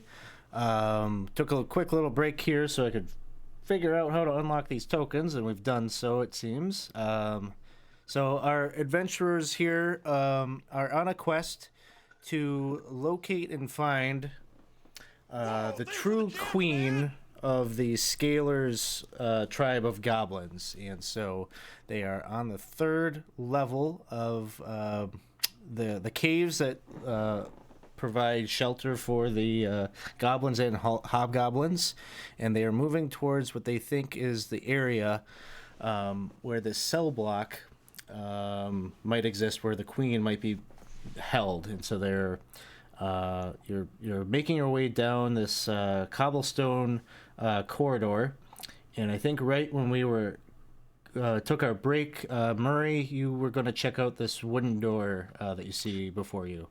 Yep, I was going to go prone and see if I could look underneath it.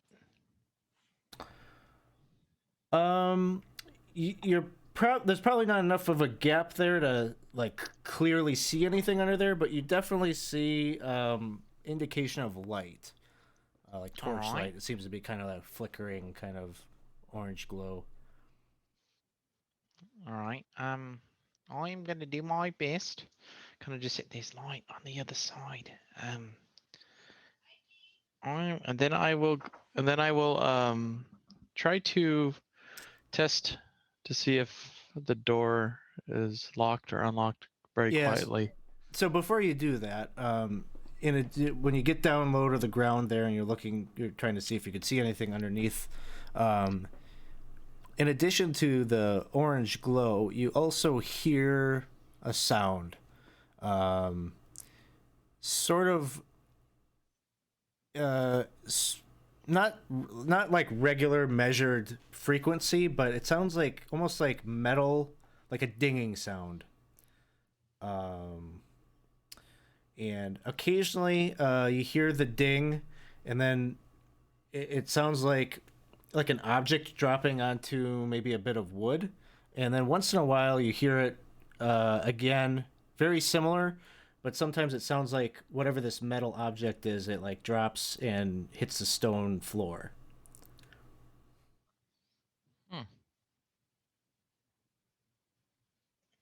Seems like there's some sort of contraption on the other side of some sort, maybe. Oh yeah, there totally is. Yeah, Almost what is it? sounds like Well, it's a contraption though. It's like something that's put together by a whole bunch of different things, little levers and ropes and stuff, and makes noises. Oh yeah, I bet there's one of those. Oh.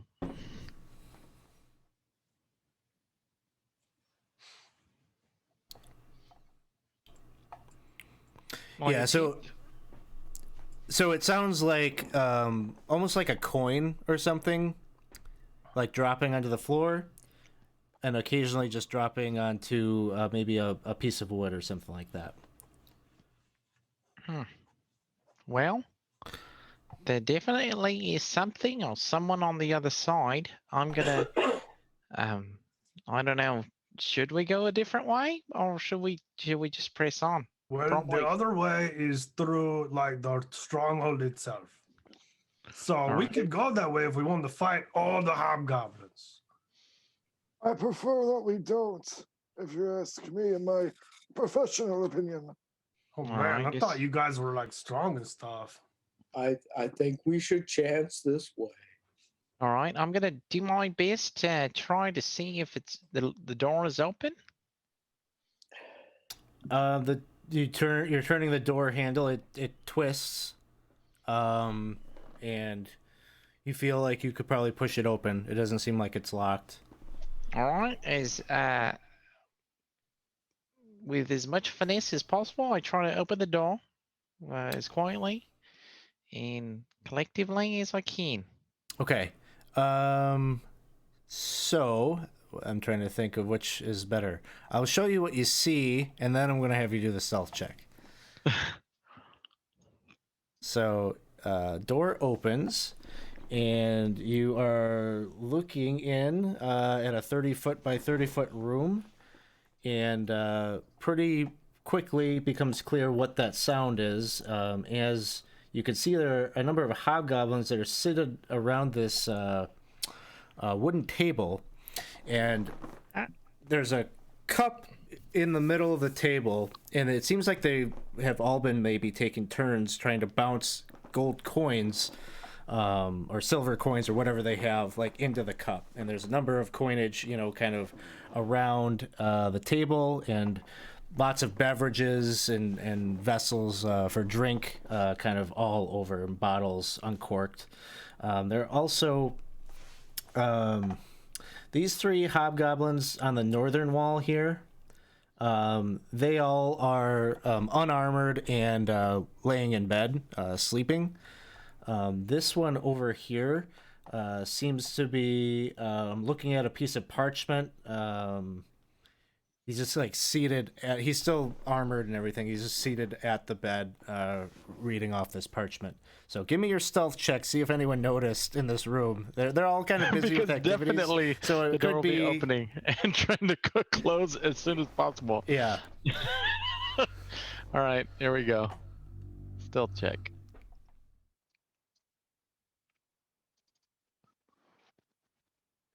Okay. So you like in this moment when you have opened the door, no one has reacted yet. And then your desired action is to try to close the door quickly. As soon as I can, I see all them and I go, oh. So we'll wrap that in on the on that stealth check. Thank you. Was it the contraption? No. I don't know how many, but there was at least, I want to say maybe 17 of those guys in there playing. They all were fully dressed and ready to attack. I'd say we do not go in there. But Guess we have to fight all of them then. Isn't this the only way other than through the stronghold directly? There was like 20, at least 25 of them in there. I don't know if we You want to go said- that way. You just said it was 17. At least, did I? At least like 30. Maybe. That's okay, Benjamin, because numbers are really hard. I don't know if you're trying to whisper or not, but you're a bit off. Let's take it down a notch. But there's like 400 of them in there. They're gonna, you can't hear me. Murray, would it make you feel better if I went first? No, there's tons of them.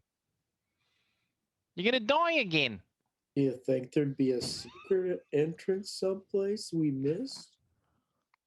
Oh yeah, that'd be pretty good, huh?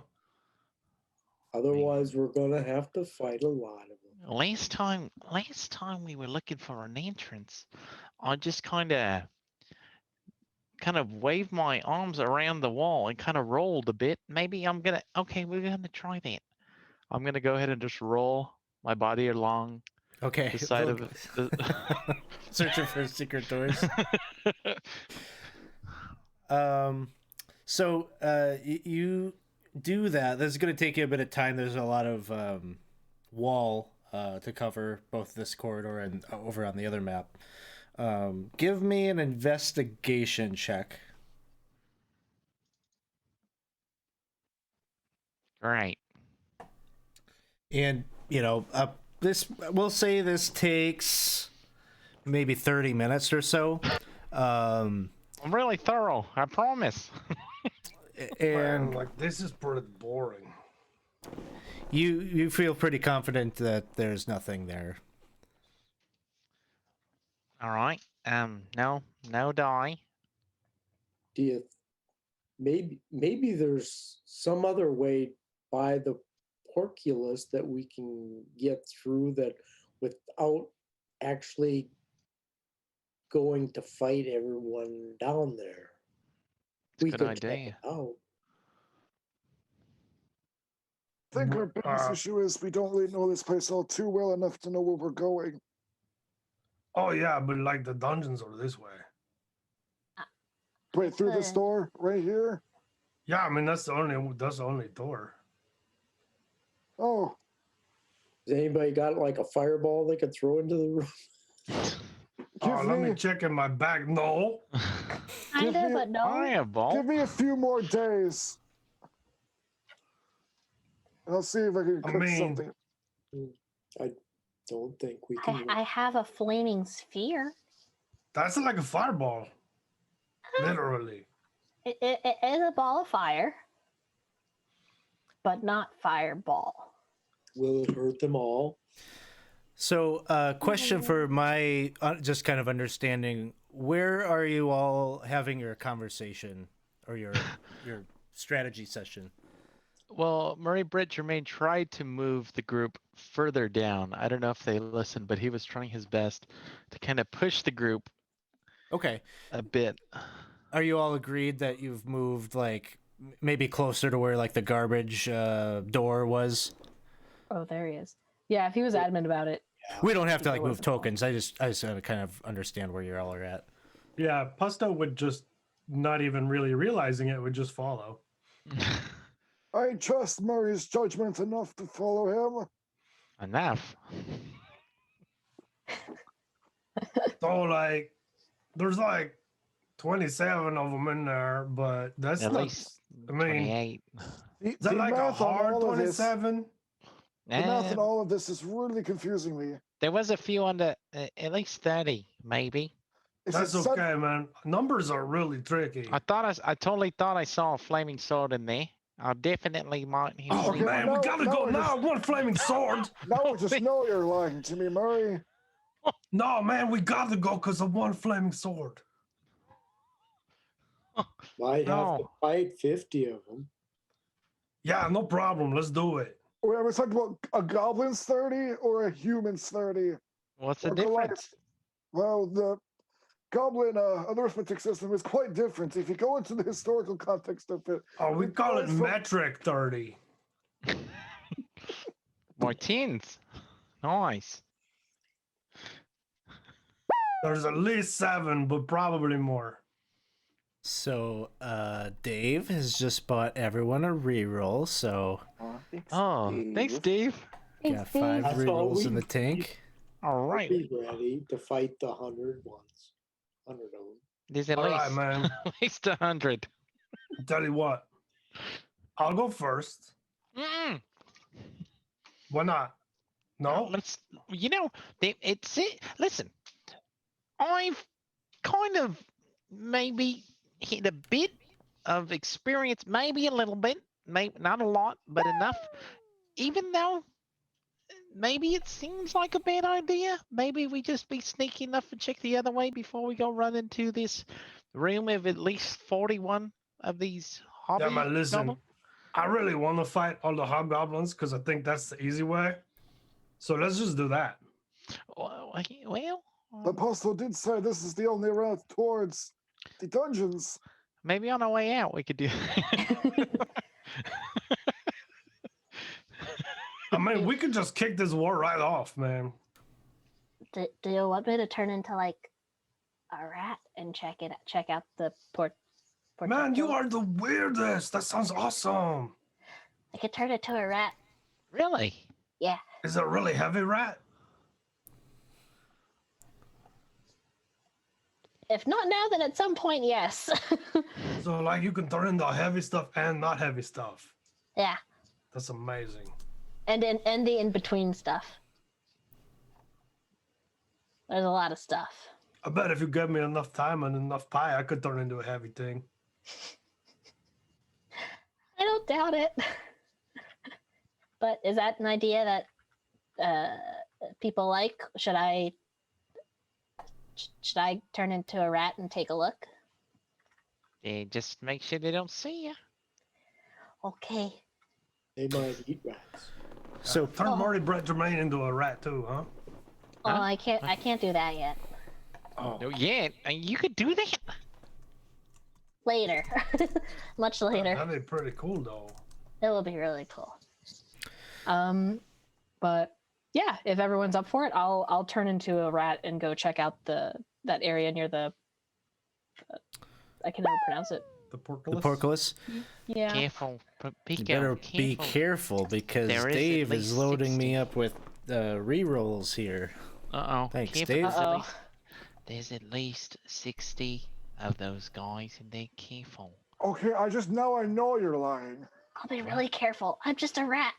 They So, Pico, just for my understanding, you're heading south to where, or back the other way where the portcullis is. So- Yeah, to see if there's like a safer route into the where we're going. Okay. So easy enough to get through the portcullis in your new form. On the other side, you see that there are 2 doors. Okay. Both are wooden doors. In this form that you have, totally possible for you to kind of squeeze underneath and get through to either side. Okay. Yeah, I'll try squeeze them through to at the very least see what's on the other side if I'm not able to squeeze all the way through. All right.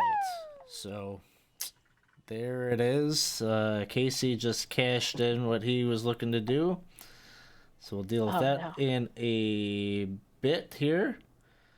You want to squeeze in and look looking at this one here? Yeah. Okay. So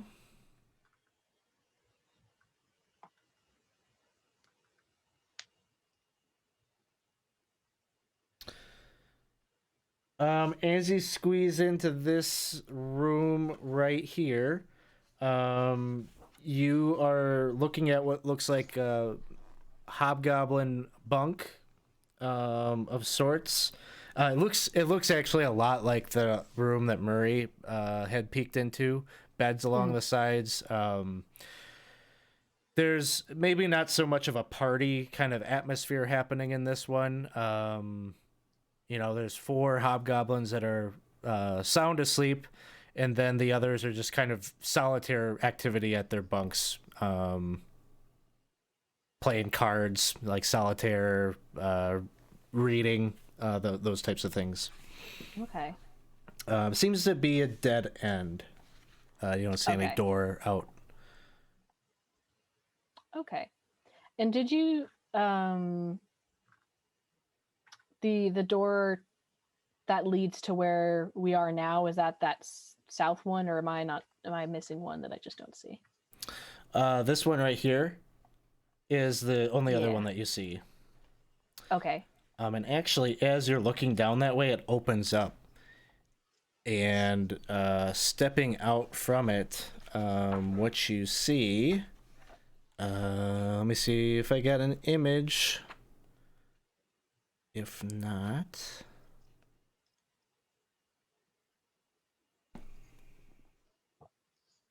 Is it the FUD? It is not the FUD. Although it is a FUD. It looks a lot like the undead FUD.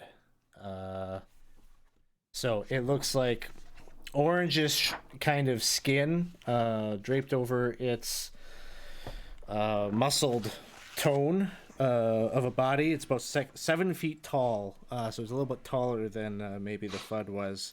Yellow eyes pierce out from beneath its brow, and its mouth is full of pointy yellow teeth. And it is holding in its holster a longsword. But it is moving from this door. It's heading kind of into the corridor. What would you like to do, Pico? As stealthily as possible, I would like to hurry back to the group to tell them of what I'm seeing. Okay. So you scurry through the portcullis, and maybe you check your back as you're kind of scurrying down the hallway. You can see it's staring into the darkness out towards the direction where your party would be. Oh. Oh, I don't like that. And they're, I don't know, we'll say like kind of at the end of the corridor here. Okay. So you return, you meet back up with the rest of your crew. Okay, I turned back. Okay, I saw the one through the it's a dead end through the portcullis. It's a room that looks just like this, but there's no other pathway. But there's another little thing. I think I just saw the undead FUD making his way what looked to be here. I should have said that first, but that's what's happening. You sure it's the fund, the one we've killed already, and the goblins still the second time? Looks like that. I described that to them. Either way, I think we need to move forward towards them. We do not want to let the people behind us. We need, if there's something coming, we need to move up. I think a bit. And what, Murray? Go towards the 40-some enemies you said are behind the door? No, the other way. They go towards the one enemy that's looking at us. You want to go to the one that's looking at us? Yeah, The undeady or we one? could like go hide in the trash. How far away are we from the porculus? How far away would you like to be? Well, I was picturing you maybe some 100 feet away. I was just wondering if a creature with dark vision could see us this far down the corridor or not. I mean, it really depends. Dark vision can extend depending on the creature how far. So well, it's possible. Oh. You know, if it's dark vision goes out 60 feet, maybe not. If it's dark vision extends further, then it's a possibility. Is this a creature we have fought before? Is it like one of those weird undead things? Yeah, it looks like one of the Tholes. Oh. Well, lovely chips. Are you... Pico describes it as that, yeah. Because if you could see it, then it can see you, so... Oh, and Pico I can fought tell a you. Thole already, so I could say it was a Thole, right? Yeah. It's a Thole. Oh, fantastic. And it has a long sword. Did it see us? No, but it's coming this way. If it did, I don't know, but it's definitely coming this way. It looked like it was looking at our door. In that case, we better do what the general said. So let's maybe hide in the trash. Well, if the professor's still using those lighted globes, then he could probably see us. Well, I would have turned it off when we got into the hallway. Unless you want him on, I don't care. No. It's more of a benefit to Murray Brett Jermaine who can't see. I can see. I know, but Murray cannot. I think. Can you see Murray? Depends. In the dark, Murray. No. Somewhere to the south, you hear a door close. Right, so either we go start a fight or we go hide in the trash. I'm fine with hiding in the trash. I'll put a hand on someone's back and follow. So, just situational awareness, because we're not, if you go back towards the trash, you'd only be maybe 30 feet from the portcullis. Oh, yeah, that's true. Are you still a rat? No, I had to turn back to...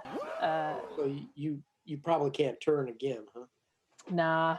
I used Right, so are we more afraid of the guy down below or the like 600 of them in the other room? At least 600 of them. Yep. I'm just going to disregard the numbers you come out of your mouth, Murray Brett Jermaine. It's complete hogwash. I'm telling you, numbers are hard. They're tricky. Trust me, I learned the goblin metric system a long time ago, and I completely forgot it. I think we go towards the one. Yeah, I forgot it too. If you want, I can make someone invisible so they can scout ahead. I've already scouted. They're coming. If the one sees us, then the rest of them will probably come out of that room too. I think we should move quick because they're probably getting really close. We're going to go down or we're going to go up? This is really confusing me. Man, you guys are so boring. I'm going to go toward the door and fight them. Wait, no, the other way. Go towards the one, not towards the 20,000 in back there. You gotta go forward. Go one. But the dungeon is the other way. It doesn't matter. So, I go in direction of hold dungeon, on. so- I just want to capture. I heard Pusto say he wanted to do something. So Pusto, you're headed towards the door. To the door to the north. Yeah. Okay. All right. So you make it that way. I'm just gonna try to understand where everyone is going. Professor, what were you about to do? I'm not going towards the stronghold. That's a stupid idea. I'm gonna go towards the dungeon. Okay, so you're with Pusto, Pico. Pico is probably like in the middle, looking back and forth, being like, indecisive. Okay, Murray. Murray is going to do his best to try to get everyone to go the opposite way. But, I mean, he's not very strong. So it's very big. He is very easily pushed towards the large amount of hobgoblins. Okay, So, and yeah. Halibut. Halibut's just waiting to see what conflict erupts first. Okay, so I think, do I have you kind of on the Forge map? Kind of our assertive folks are going right for the door. We've got some folks in the middle, kind of waiting for something bad to come up from behind, and Pico sort of in the back rank there. Yeah, if everyone's going in that direction, he'll follow, but he'll probably still end up in the back. Okay. All right. So Pusto and Professor are striding forward. I'm gonna get the drop on them. There's at least. All right. If you'd like to try to surprise these folks, Pusto and Professor, go ahead and give me a stealth check as you approach the door. All right, that's been going really well for me. It's at least 50,000.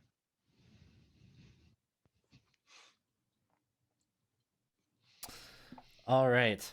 So you approach the door, you open the doors up, and Before I would have opened the door, I would have casted a couple spells, if possible. okay. What spell are you casting? Well, I would use Blade Song and Blur. Are these two things that you can do on the same? Yes, Blur is an action. Blade Song is a bonus action. Okay.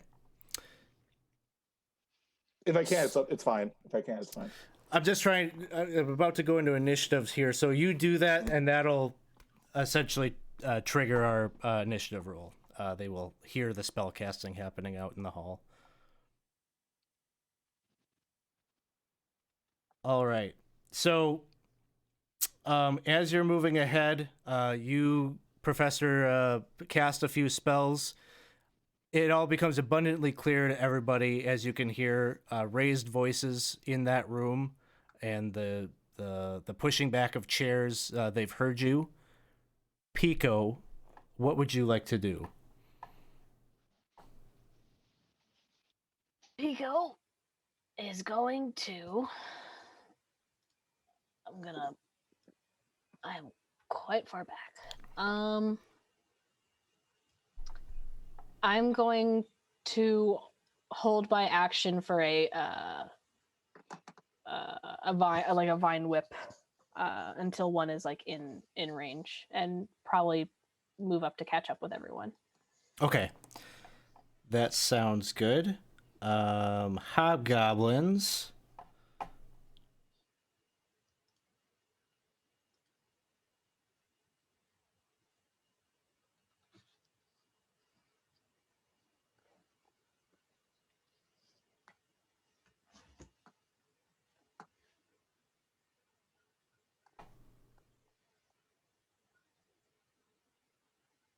Are moving and doing things.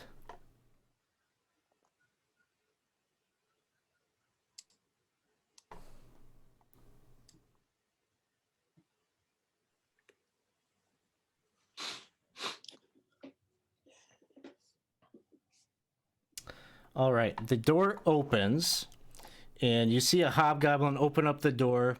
There are two hobgoblins perched up behind him with longbows drawn, and so they're both going to take a shot each. Oh, crap. First one misses. Whoa, thanks for the jams, and man. the second one also misses.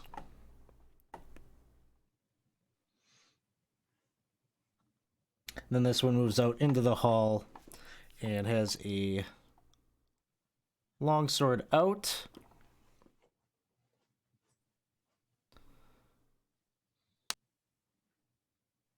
Takes a swing at Pusto.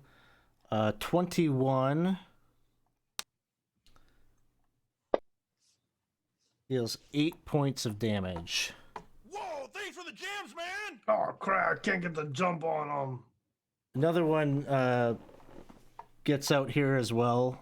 Longsword. Gonna take an attack at Professor. And miss. Pusto, it is your turn. And wow, All right. Chris Jones, thank you for the cheers. Stones. Ooh. Well, I'm gonna attack back at him.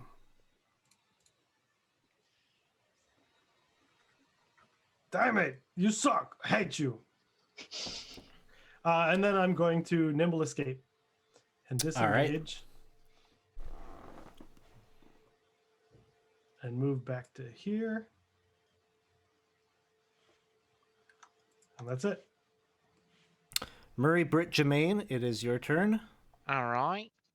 Murray, if he can, I don't know how. If it's possible, he's gonna try to stealth, though I don't know if he could somehow. Probably not going to work in this particular situation in the hallway like this. All right. Anyway, I guess. Still, he is gonna go prone and shoot an arrow at Hobgoblin 7. All right, sounds good. All right, here we go.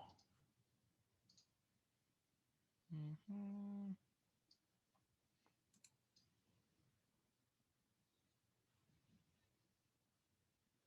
All right, that's a hit. 10 points of damage to Hobgoblin 7.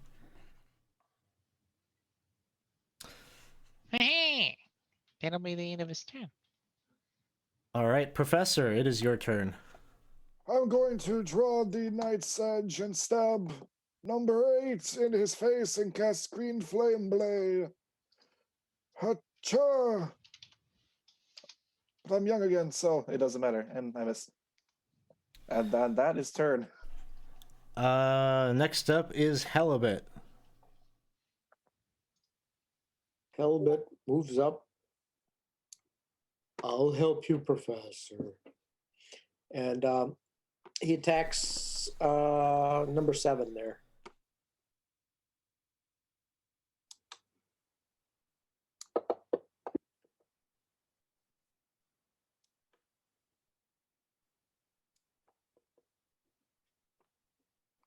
And he goes down. And he'll move just one more up and he'll attack he's gonna bonus action with his spiritual weapon then. All right, which one would you like to hit?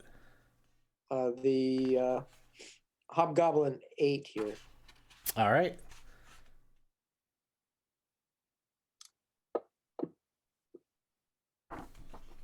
That'll hit.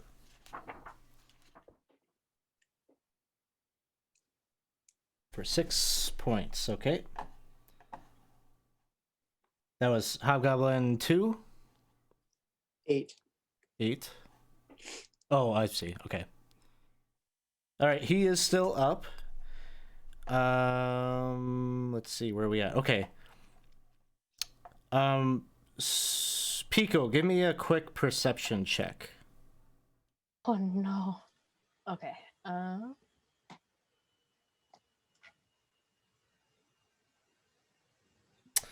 You hear the sounds of the portcullis to the south rising. Okay. And we turn. Next now it's your turn, Pico. Oh, okay.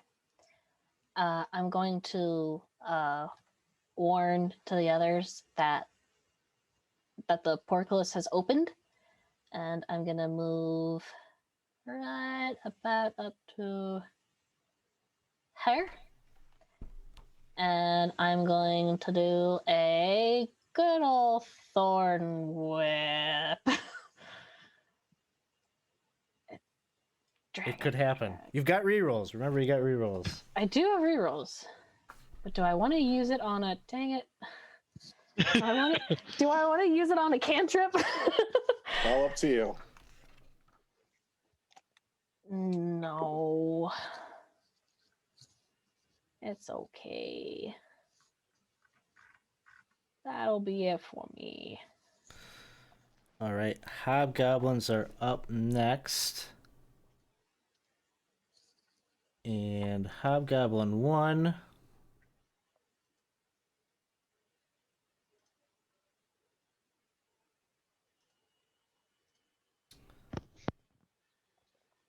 is going to stay put there.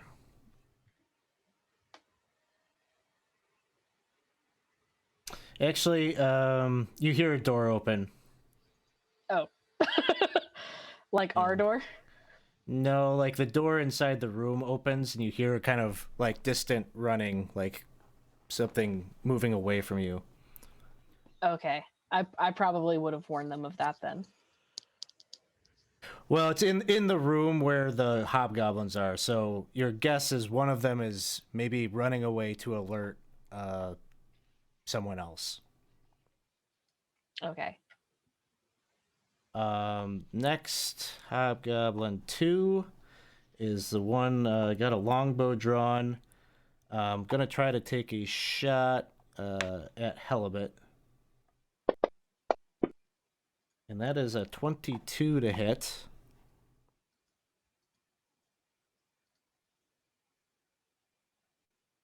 And this one is going to deal... I just gotta make sure he's got this martial advantage ability to make sure it could be arranged. It just says hits with a weapon attack. So this does a little bit extra damage, Halibut. An additional 6 points, and I'll put that on your sheet for you. So that one really stung. Seemed like his arrow landed right where it needed to. These 3 that are on the bed, they've woken up and they've taken a turn. They're kind of scrambling right now, pulling out weapons and things like that from under their bed. They're all unarmored, so if you're attacking 5, 6, or 3, their ACs on Fantasy Grounds won't be quite right. Be a little lower. But they're scrambling and grabbing long swords and moving.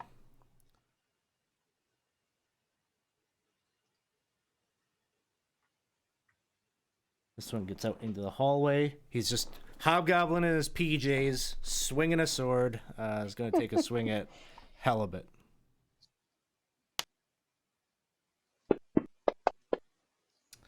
He will miss. This one also has a longbow, taking a shot at Halibut. Misses. And this one, 5. Gets to right there.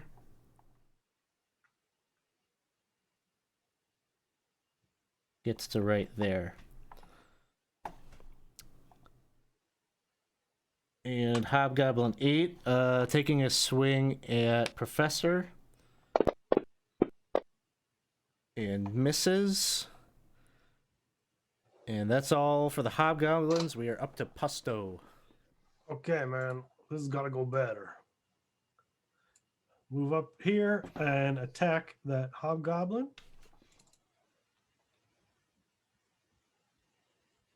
It's not going any better. 14. I forgot to target him.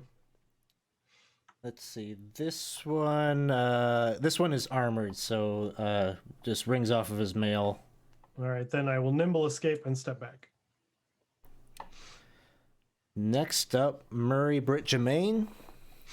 Murray, Brett Jermaine heard that he's gonna get up from being prone and run forward a bit and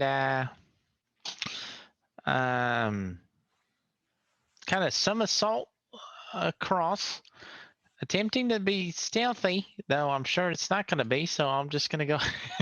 I'm going to go ahead and just do the short bow on Hobgoblin. Hobgoblin 3. Here we go.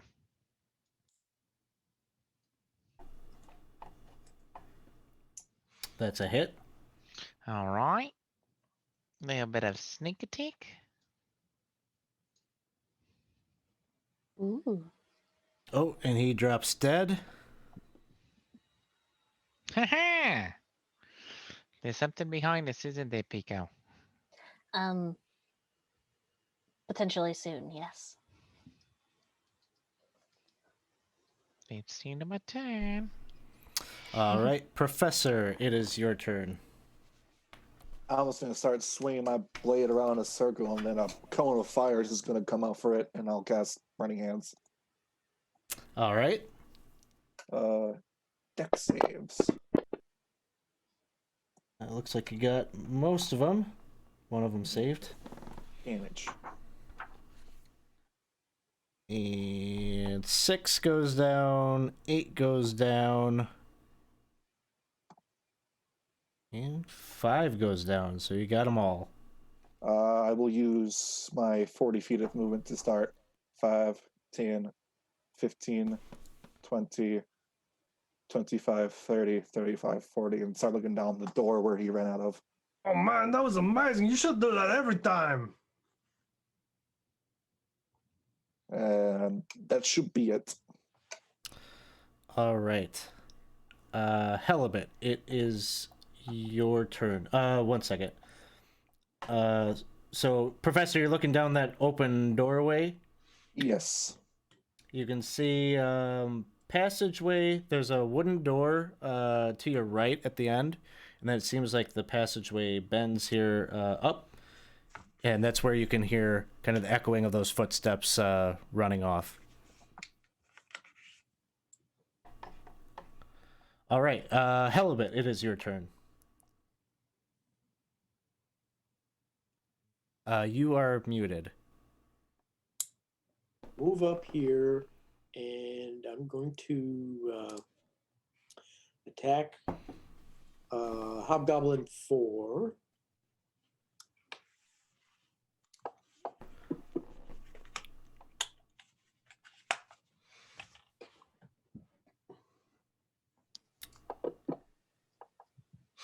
All right, 5 points to him. And I use my bonus action to move the spiritual weapon up here, so I can attack with that. Sounds good. All right, that is a hit.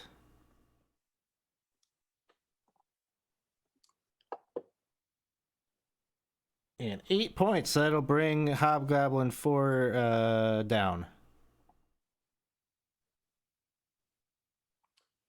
All right, that's it then for that. All right. Pico, it is your turn. All right. 5, 10, 15, 20, 25, 30. All right. And yeah, Thorn Whip. It's got to work eventually. There it is. That'll yes, hit. it finally did. I knew. Thorn Whip. I knew if I kept doing it, eventually it would happen. Worth it. He's wounded. That's it for me. I seen him wince. Yes. All right. Hobgoblin that you can't see is running.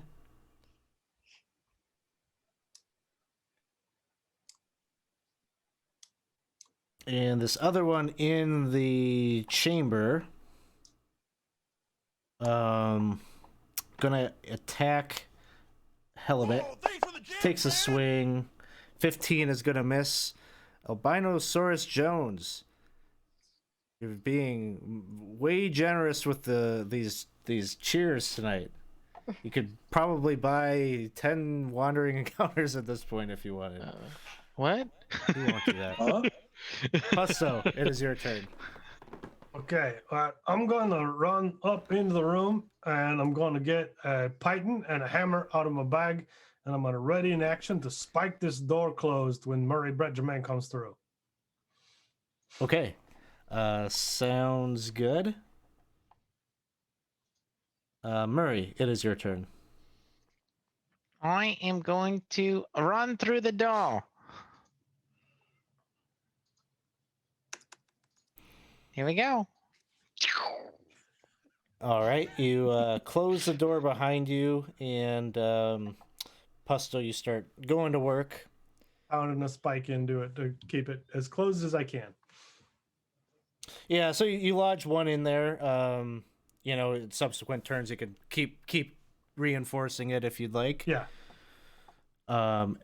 Murray, anything you'd like to do with your action once you get in the room? Well, I'm going to try to hide behind the chair. Sure. Nope. Yeah, okay, that sounds good. I'll take it. It'll be a disadvantage. The big It's Goliath okay. That's fine. hiding behind the chair. Guess what?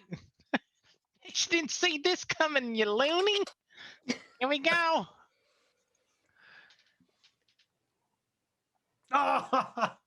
So, surprisingly, there's just so much going on in here. The hobgoblin, like his vision is being just drawn to everything else. The big Goliath behind the chair is the least of his worries. So you are stealth. Is it? Is it? Well, find we're about to out. find out. All right, here we go. Hidden chair attack. That'll hit. He sure does. Here we go. A little bit of damage coming his way. All right, and he goes down.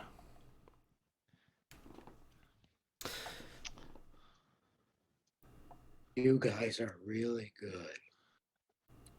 No, So- you are really good. All the We just hobgoblins. defeated like 7,000 hobgoblins. They just did. It was tons of them, wasn't it? I wasn't lying. Wow. It didn't seem like there was that many that we put down. Sure. What are you talking about? There was tons. You So- guys are really good. You just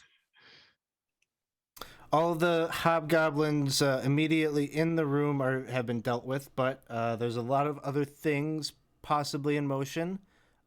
Professor, what would you like to do? He's going to attempt to give chase to the one that's fleeing. Okay. Let's see, 5, 10, 15, 20, 25, 30, 35, 40. I can give it up there. So when you turn the corner there, you can definitely see light at the end of this particular tunnel. Bright light. In fact, what you think you are seeing as you look down that way, it's kind of the. It almost looks like you could see a couple of goblin forms and maybe even a couple of Synodicians seemingly working at some forges.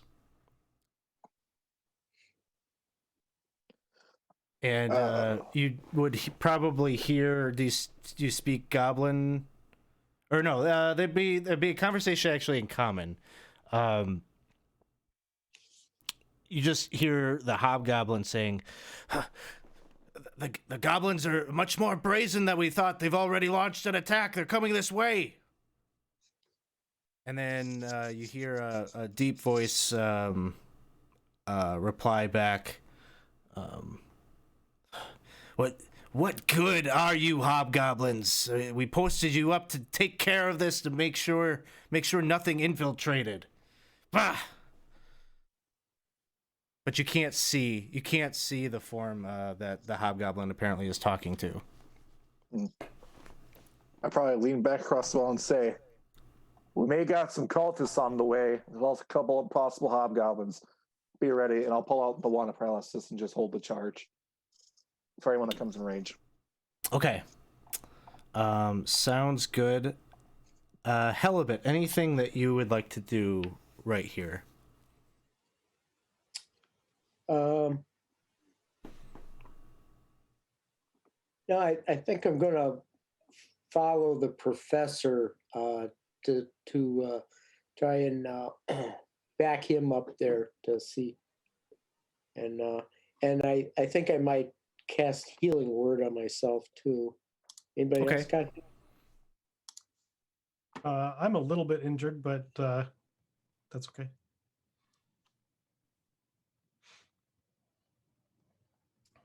Well, let's see.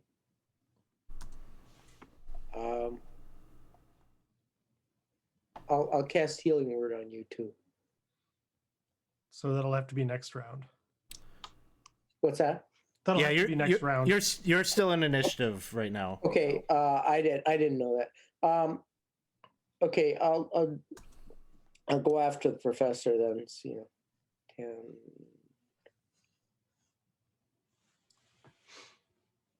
Get this far. I didn't dash or anything. So. Okay. Sounds good. Pico. No. I will be following after the professor, making sure he is okay. I think that puts me out here. Okay. Yep, and then yeah, I'll probably cast Shillelagh on my shovel, but other than that, that's it.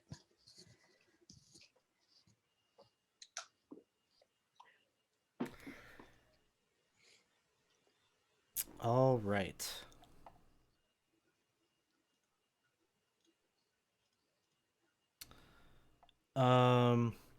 Professor, you just hear that same voice say, "Go! Get them, you big idiot!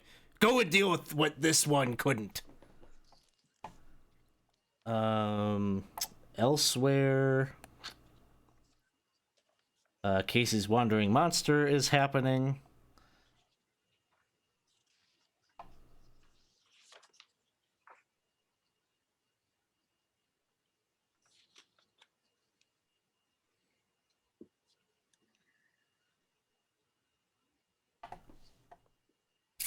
Sorry, 1 second.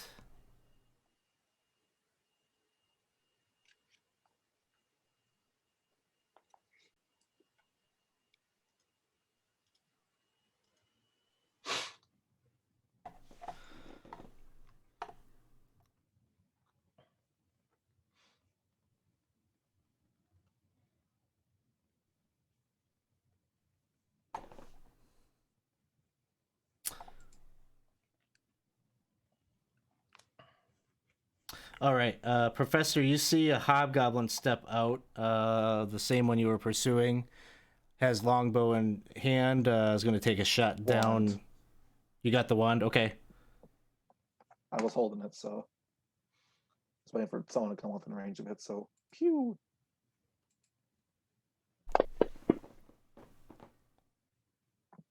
And nothing happens. All right. Seems to shake that off, and takes a shot with the bow, and 19 will miss.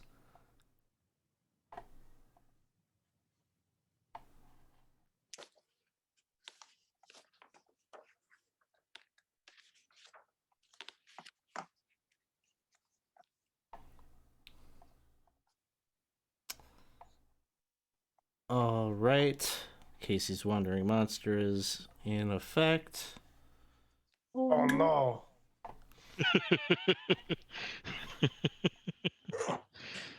Bless you. All right, and then Professor, next up you see the lumbering form of an ogre Oh no. come into your Ogre vision.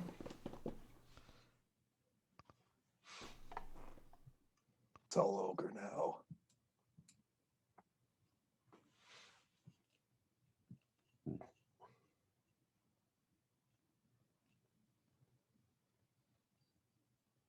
Gets to about there. Has a great club in hand. And is just kind of smacking it against his hand menacingly as he's lumbering down the hallway. Pusto, it is your turn. I'm going to continue working on spiking this door. Okay. And you probably are hearing footsteps on the other side of the door, so you're probably working, trying to get as many of these in there as you can. Yeah, get another so one that's what I'm working on. Murray, it is your turn. All right. I guess we're gonna go. We're gonna. Yeah, right. We'll be okay. I'm gonna move up a bit. Excuse me, Pico. You got it. And Let me see. well, I guess I'm gonna get. Well, I guess I'll just dash to get here to see what's going on, and go. Ow, ow, and move back a bit. Murray, it's glad that you can join us. Where are you going? No. Hey, good to see you. Nice to see you too, man. It's been a while. Yeah, it's good to see you. All right. And yeah, I guess bonus action stealth. All right. Okay. Here we go.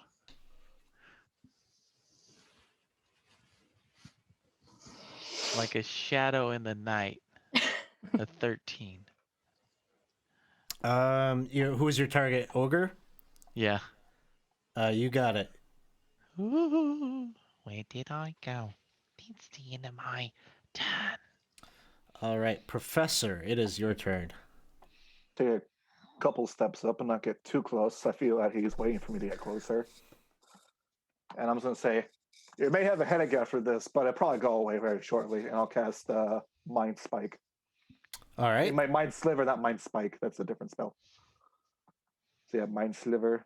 So intelligence save. He fails. Take some psychic damage. And a negative D4 to the next saving throw he makes. Gotcha. All And right. that'll be it. Halibut.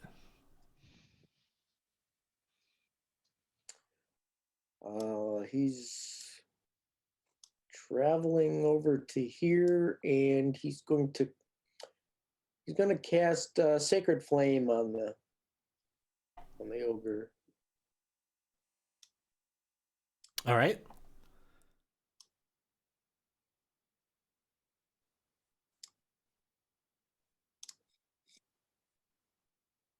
Why isn't it working? Sure. You just want me to roll a dex save? Yeah. Go ahead. All right. He's going to fail that.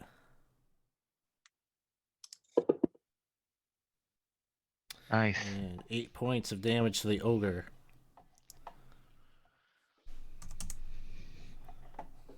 Anything else, Halibut? Nope, that would be it.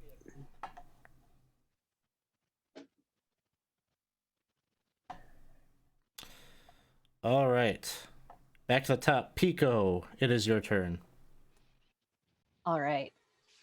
I'm gonna make my way down. 5, 10, 15, 20, 25. It's in there. Hey, Murray Britt Jermaine, what did you sound so surprised about? Shh. Quiet. I'm hiding. Oh, okay. I'm not okay. And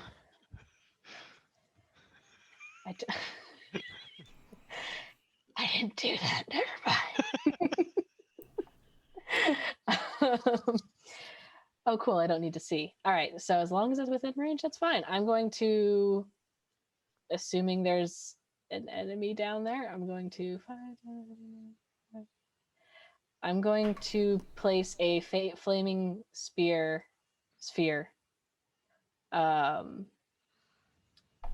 in front of where the ogre is and just push it forward and hope that it hits something. All right. So ogre needs to do a dex save. Correct.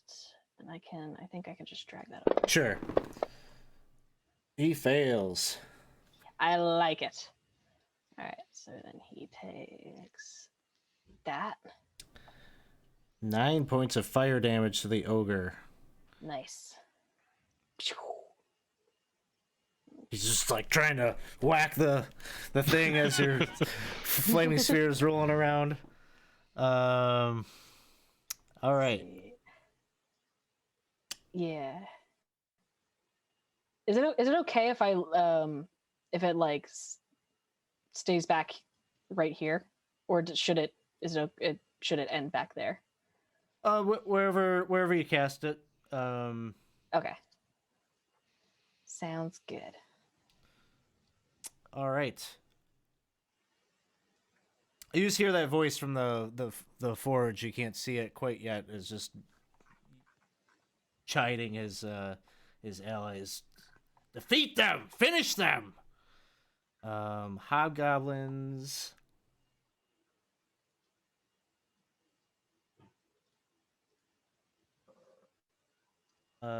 Pusto, you probably are feeling at this point that there's a presence right on the other side of the door. Not actively pushing or anything on the door, but you can hear the footsteps mere feet away. Hobgoblin 3 over by you, Professor, the one with the longbow.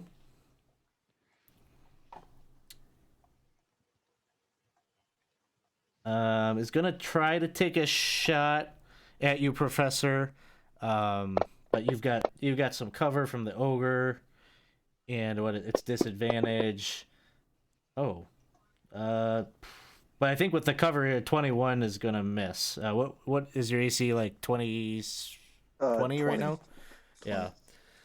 So with the cover, he's still gonna miss there.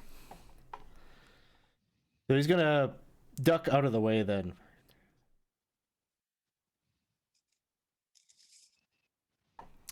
All right.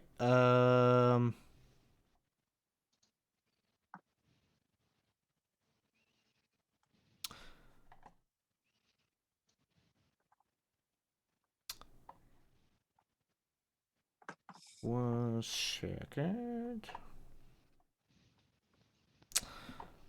All right, the ogre is up next. He's gonna move forward. He's gonna take a swing at Professor. And that will miss. I guess Halibut, Murray, Britt, Jermaine, and Pico. You watch as this door opens right here. Oh, there was a door there. Oh. And you see like there's like a hobgoblin like kind of peeks his head out and he's like just like looking around and he sees you all like fighting and he's just like, "Hoo-wee! Oh, I don't know about that." You see him like he just like goes back in and he like closes the door. Ooh-wee. Ooh-wee. Ooh-wee. I want him to be buddies with that hobgoblin. I know, this is pretty cool. Pusto, it is your turn. I'm gonna run away from this door. Oh, question. Oh yeah. Go ahead and throw the dex save and throw the damage on the ogre when he fails. Usually it doesn't happen, so I was like, whoa. Whoa. I'm gonna move. I'm gonna dash to here and try to hide. Okay. Oh yeah, 2 nat ones. That's not how you do it. It reminds you, Murray, of your other friends, your other goblin friends that couldn't hide very Guys, well. I'm gonna hide right here, okay? So don't let them see me.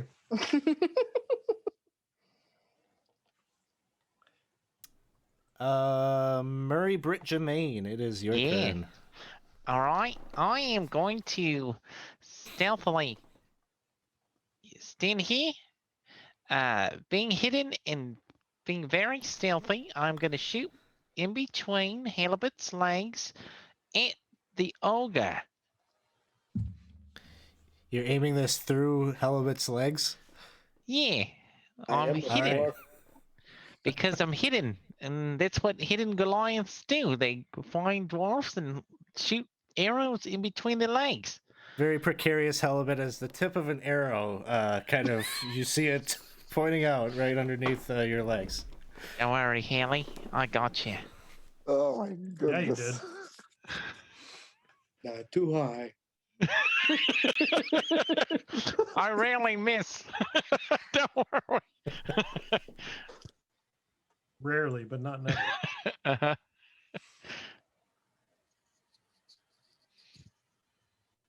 All right, it's a critical Ooh. hit. It's so I Yeah. good. really do. You didn't feel a thing. It helped with the aiming. Glad that was a good shot. Right Oh. past Helibut's divining rod. Good. The voice on the other side of the door that says, "Oh, I heard that! Sounds like a direct hit!" The hell is this guy? I don't know, man, but he sounds pretty cool. My name's Turco! His name's Turco. Yeah, he's named. He's named NPC. Oh no. Go. Yeah, he's Stay named. there. Meet him. He's named. All right, anything else, Murray? Bonus action. If I can I just, is the door open or is it It's closed. wedged? Will it take an action to open it, or can I just free action? You can free action open it. I'm gonna free action open it, close it, and hide with Turco. And you kind of have to push him out of the way because he was like listening to the action. And I'm hiding. he looks a little taken aback. You can't hide in here! He's gonna think we're in cahoots! And I guess so. As you're looking in here, as you pop in here to do your hide, you can see clearly this is a cell block. Okay. Do I get a stealth? Yeah, I mean, you're stealthed. We'll call it a auto here. Okay. Um, Not All you're right. not hidden from Turco though. That's yeah, fine. Turco. He's okay. For both our sakes, I'll try to keep it down, but it's exciting. This job is real boring. Professor, I it is like your Turco. turn. I like Turco. I'm just gonna look back and just hear the conversation that's happening and say, okay. And then I'm gonna pull out my dagger and stab with Knight's Edge and then the dagger if it doesn't kill the ogre. So first attack. Boy, this sword is just wonderful. Try the dagger, please. It will go real good. Mariga, I don't need your sass right now. I know, Okay, I'm Tate. just- You cut him. Wow. Thanks, Suriga. You're really helping my confidence. I didn't have to die a year ago to know how to use a sword. Thank you. Thank you very much. 2 points. That's You're it. welcome. 2 points. Halibut, it is your turn. Halibut charges up to the ogre. Professor, don't worry. He'll hit me now. The whole point of And me he- being in front is for him to hit me first so he doesn't hit you. He attacks the ogre then. All right. I mean, well, if he can hit either of you, that's fine. Just not me. It's a critical There hit. you go. Ooh, critical. Nice. It must have rubbed off, huh? Phrasing. You swing up with the warhammer, catches him on the jaw, and snaps his neck, and he falls backward. Boom, to the ground. Oh. Oh, you guys did it for me.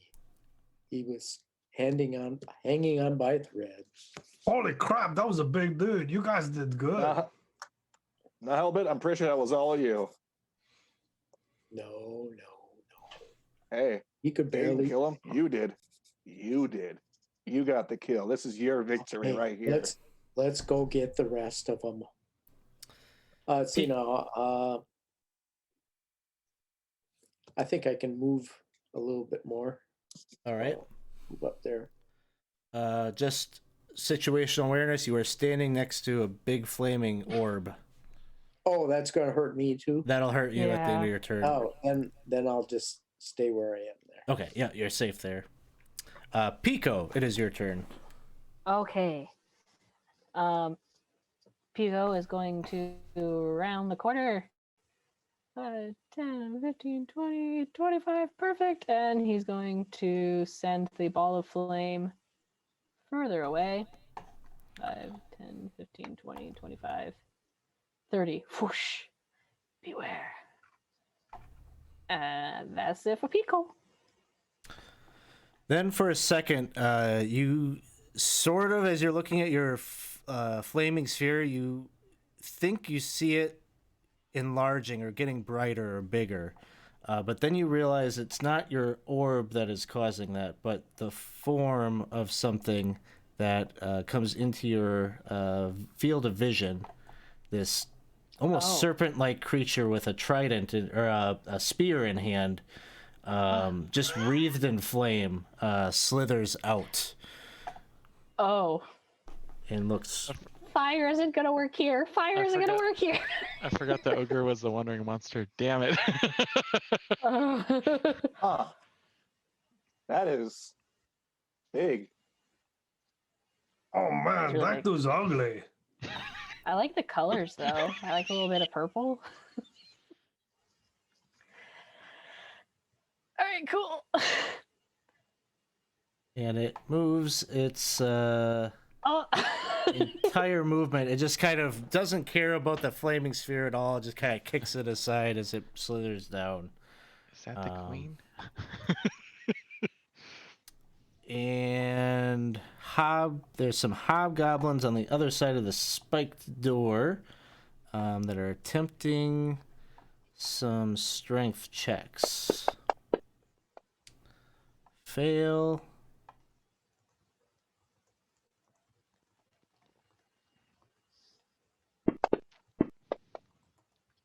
Fail. Hobgoblin that's in the forge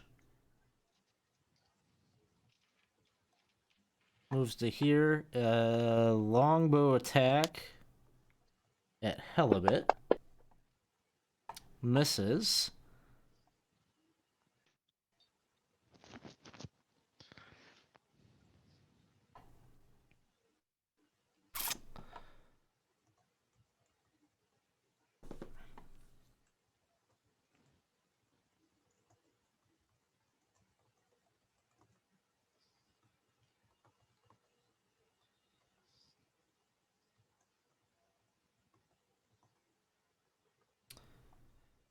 And then it is Turco's turn.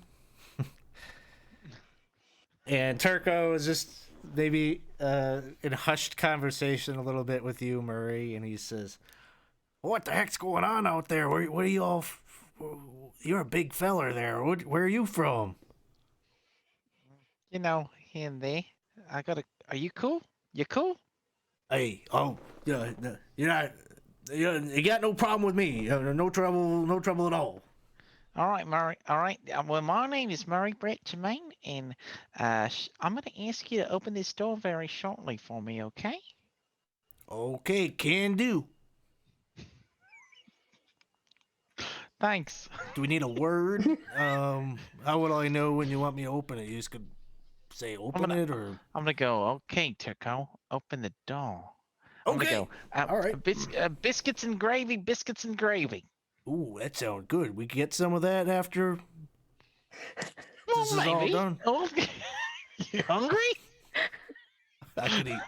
I know someone that can make a really nice a ribeye steak with a bit of mash and yeah. Hell yeah. Let's do that. Yeah, you damn.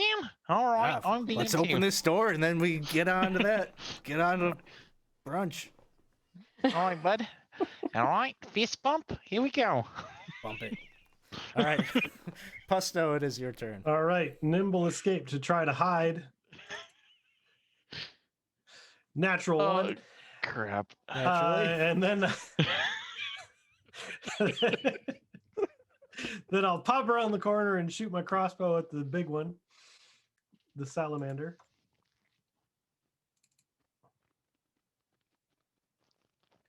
Ooh, that's a hit. Oh, I didn't see that coming, did you? Ha ha! And then hide again. I mean, not successfully, but try. All right. And you all watch. The weapon does do a bit of damage, but like many of the creatures that maybe you've confronted before that have magic resistance, it would seem that this one has a bit of resistance to mundane weapons, although it still takes the damage a little bit. Man, it burned up my bolt. I'm not gonna get that back. Yeah. All right. Murray, Brett, Jermaine, it is your turn. Biscuits and gravy. Yeah, Yeah, please. That sounds I'm great. Still. Oh yeah, that's the door thing. He opens the door for you. All right. Attack. What? That's not a. Oh well. I was expecting to see an ogre. All right. We'll still do this. Here we go. At advantage. Attack. Sharp bow. All right, that is a hit. Sneak attack.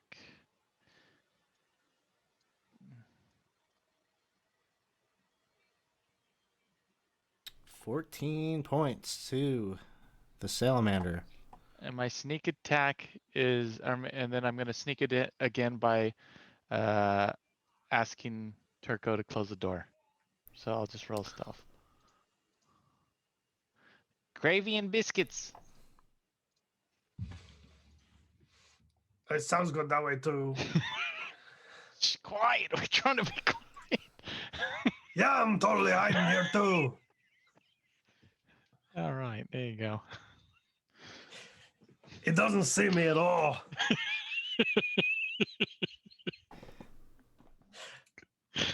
That's the end of my turn. Professor. Thanks. I look at one hand, I see the sword, other hand, the dagger. I'm just like, I can hit him at least once with it. At least once. And I'll stab him with Knight's Edge again. You know, I There thought it is. three for a second. Ooh, that was sweet. I saw the three. I saw three too. That was a sweet roll. He takes damage and and he's wounded. And then I'll stab him with the dagger. It's and then there's the three. And that's it. All right. Halibut. Okay. I'm gonna cast this. I don't know how it'll work.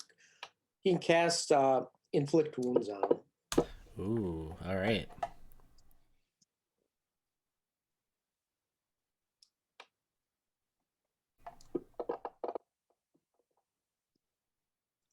Ouch.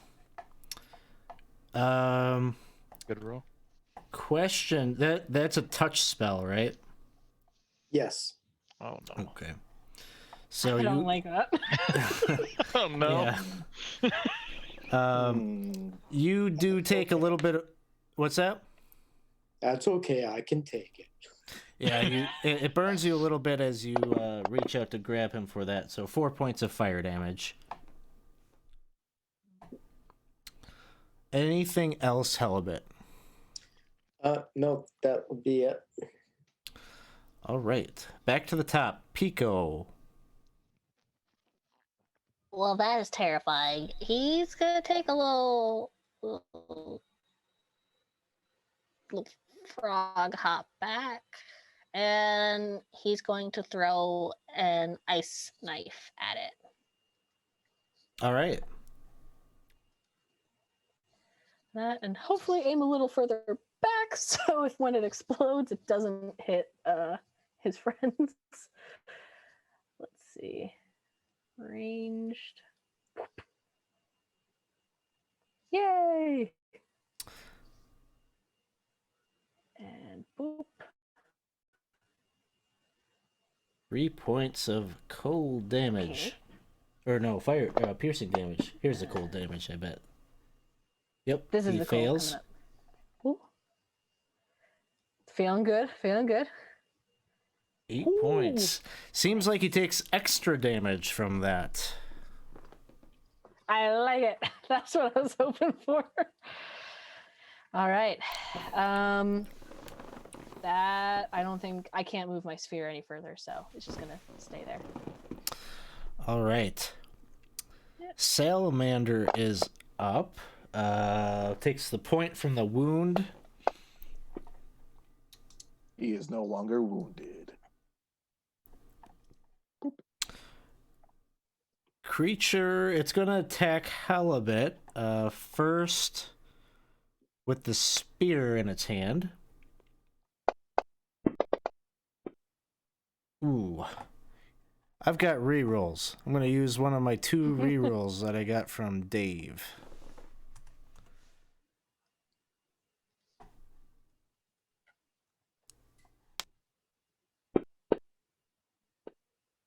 And it's still a miss. Second attack, its tail comes lunging forward from the other side of its body. 25 to hit. Yes. So this is going to deal damage, and you are grappled. So you take a mixture of bludgeoning and fire damage. In total, 17 points, and has you grappled and restrained. Ouch. All right. Hobgoblins are up. There are 2 hobgoblins trying to bust down this door over here. One is going to give the other advantage on its strength check. Oops, didn't mean to do that. They're having a rough time there. They're not getting through. Pusto did a pretty good job on those spikes. Hobgoblin up near the forge has a longbow in hand. Is going to take a shot down at Halibut. But misses.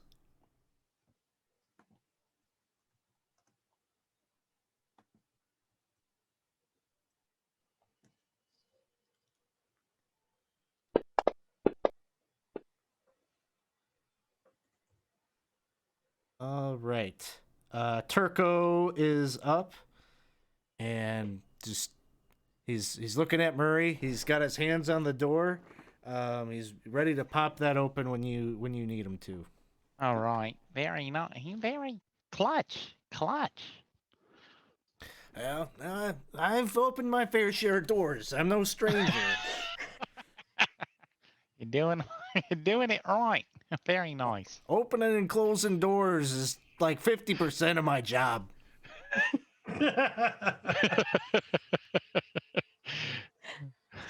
Pusto, it is your turn. Okay, man, this is working so good. He hasn't seen me at all. I'm gonna hide. And then shoot at the salamander. You have advantage. Oh man, He's that's only got a amazing. 10.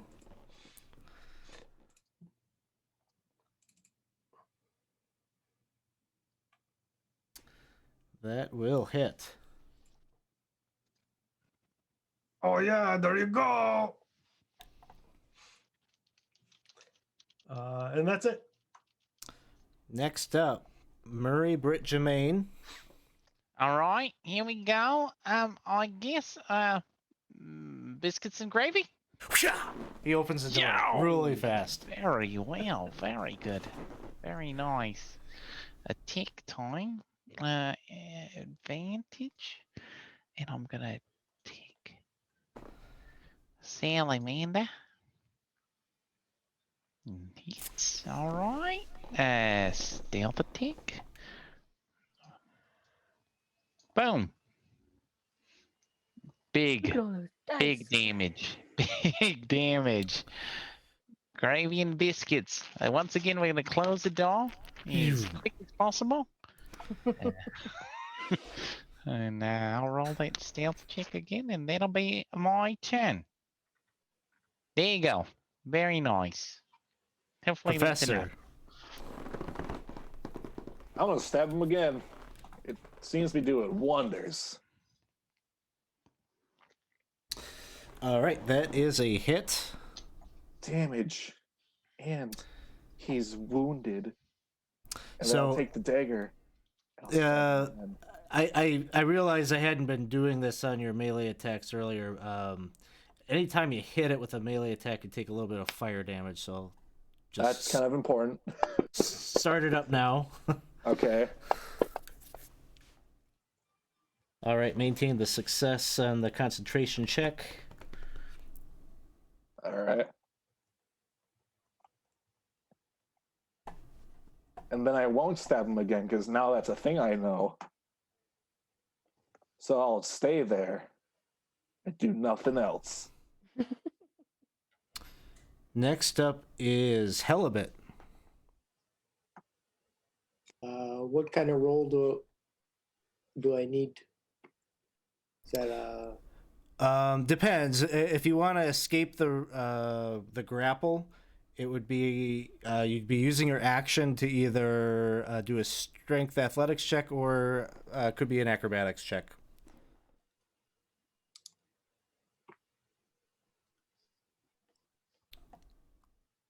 all right? I'll do a strength athletics check. Okay. DC 14. DC 14. Yep. And Marbanya just raided. Thanks for the raid, Marbanya. Ooh. Were you doing the dungeon Coliseum here tonight? What were y'all playing? All right. We get that that escape check, Helibet? Where's the DC 14 here? Just do a skill check, either athletics or acrobatics. I think you wanted to do athletics, it sounded like. So an 11. Ooh, unfortunately not quite enough to break free of the grasp of the tail. Oh, he still got me. We got rerolls. You do have rerolls, that's true. Would you I like to? will do a reroll. Got 5 of them, so. All right, go ahead and give it another go. 13, not quite there. Oh, still not. All right. All right. Next up, we're back to the top. Pico, it is your turn. Well, since Ice Knife went so well, let's do it again. That'll hit. All right. Take him down. What? That's all right. That's not. Oh, he gets a Oh. success on the save. So if I were to drag over the dice, would It'll you be able know. to cut it in? It'll know. Okay. Yeah. Okay. So when you he saves, but he's vulnerable, so it's like normal. Yeah.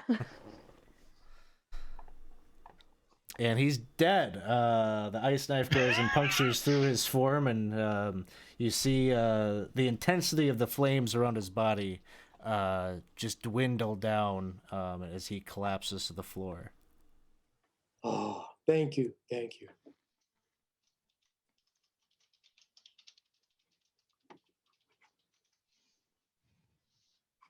All right.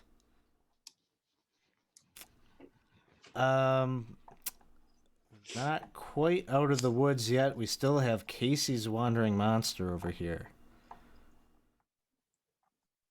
And at this point, they're not even... they're actually going to just start attacking this door. Or no, they're still trying to bash it down. Let's see. Man, I stuck that door real good.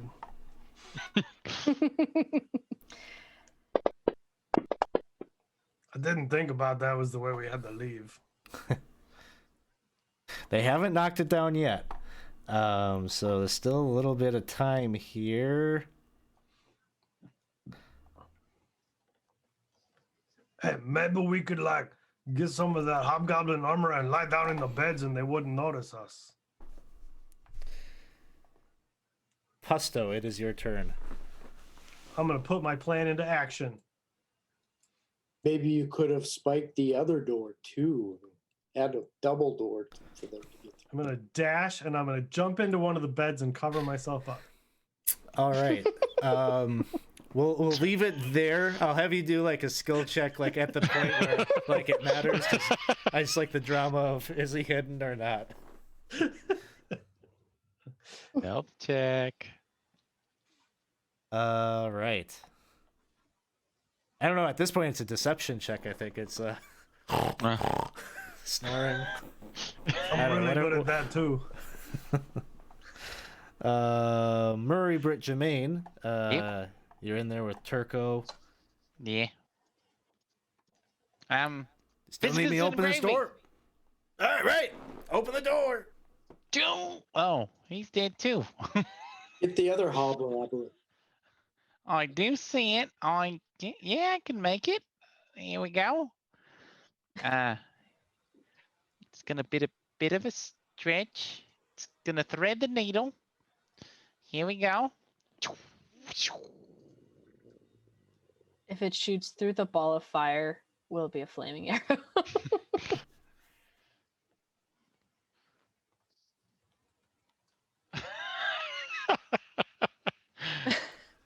I'll just do that. Oh, crap. Son of me. Turco just looks at you and says, "Oh." And he looks down the corridor. He says, that's my cousin." Oh, sorry. I didn't mean that. I wasn't. Well, that's why I didn't hit him. I don't know. He's kind of a prick. I don't care. Oh, okay. Okay, that's fine. I was trying to hit him. We still cool? Cool. Yeah, we're cool. You want me to close this door? Yeah, close the door. Thanks. Yeah.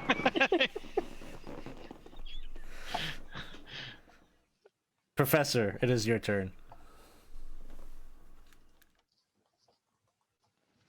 I'm not going to be young forever now. It's starting to run out. I'm feeling old again. I'm just going to move up to here, stay away from the ball of fire. I'm just going to look at him and say, "Head egg," and I'll cast Mind Sliver again. All right. Headache. Headache. That's the verbal command for the spell. Headache. All right, 4 points. He's rubbing his temple. And now that you're in here, you can more fully see the entirety of this brightly lit chamber. There, off to your left, there seems to be like a pit in the floor where it's just like there's kind of like rising steam and gases coming from there, and it just looks like molten lava. Must be sitting some depth below the floor, and there's just a tunnel that has been carved out there that allows them to extract that.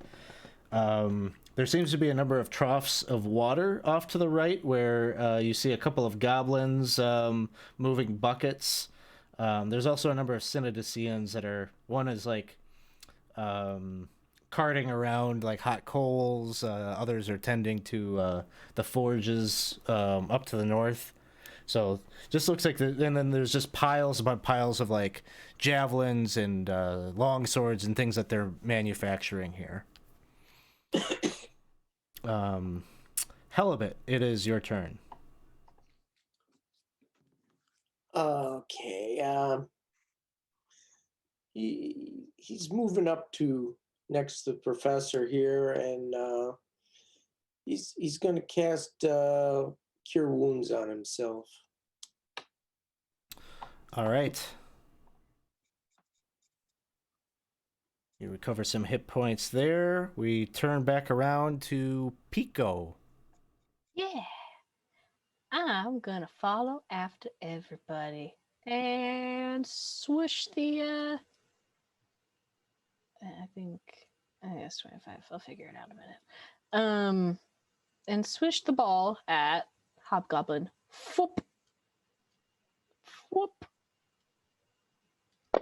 Whoop button. All right, he fails that. Epic. And whoop. Takes 5 points. He's looking pretty rough. Sweet. All right, I think that's it. Hobgoblins over here. They managed to bash that door in to the south, in the other room.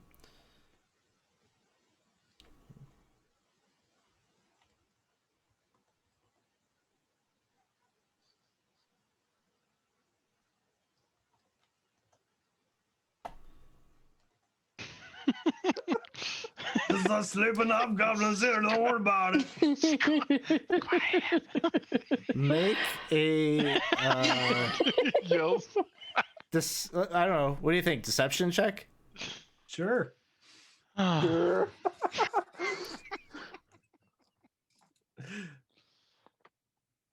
Oh boy. Yeah, that's right. They both get to this door. Oh yeah, No, yeah. Do you I'm want to use keeping reroll? it. Okay. They both get to this door, and then they do like the stop, and then they both turn and look to their left,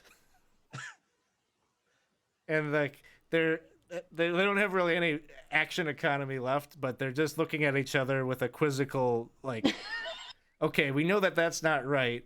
What are we gonna do about it? I'm gonna look out of the covers and say, that didn't work, did it? They both shake their head no. Hobgoblin that's getting burned up here to the north steps away from the flaming sphere and just desperate. Actually, you know what? Drops longbow and puts his hands up in the air to surrender. And then you see this female goblin over here by the water trough. She grabs this iron bucket and she moves over to him and she swings the bucket like under his legs to try to trip him up. Let's have him do a next check. Oh yeah, he rolls a 3. He trips and falls, and she just starts bringing this bucket down upon his head and just starts bashing his brains in, over and over. And, you son of a! Enough! Kick, and she's just going just crazy on her, on this hobgoblin. Leaves a pretty brutal mess in her wake. Oh, I'm surprised we needed to save this.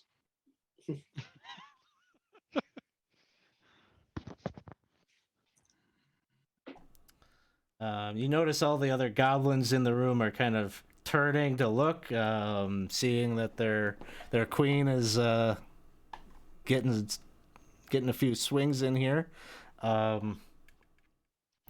Ooh, down here, you see the orange-skinned, 7-foot-tall troll hobgoblin hybrid steps into the room.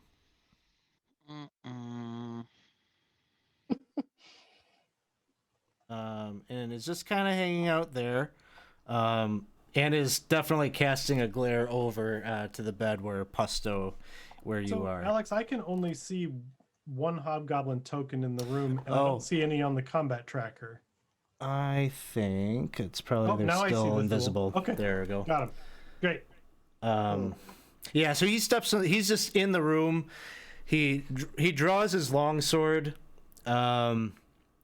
and he's just maybe kind of toying with you a little bit, waiting for you to maybe make the first move. Turco is looking at you, Murray. He's getting kind of tired. You know, my arm opening and closing. Come on, I mean, you we just take a told me break to- here or what? I need you. I need you. All right, I got a couple more in me, I suppose. I need you, man. Another fist bump. Come on. All right, fist Stay, bump. stay tough. There we go. We're gonna do it. Husto, it is your turn. I'm gonna run over here. I'm gonna hit this guy. Oh well, it was worth a try. All right. All right, that's a hit. And then I'm gonna nimble escape to disengage.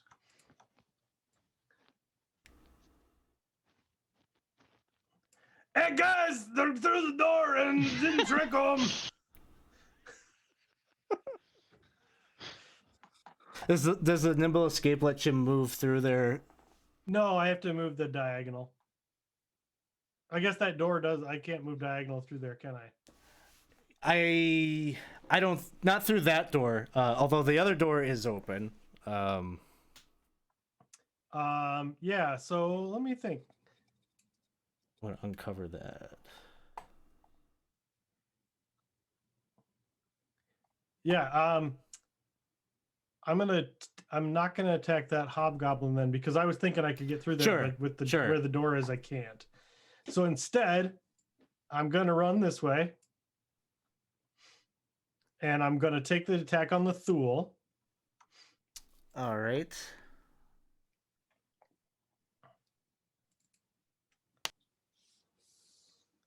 And then I'm gonna nimble escape and run through this door. All right. Sounds good. So Gusto And is still- or and Pusto still, is yeah. on the run. Still yelled the same thing. They're through the door, didn't trick them. Murray Britt Jermaine. Right? Biscuits and gravy. Whatcha?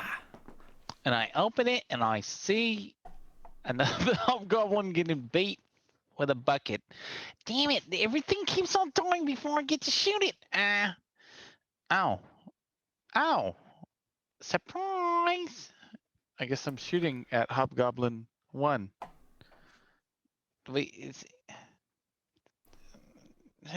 hope you don't know these guys. Sorry.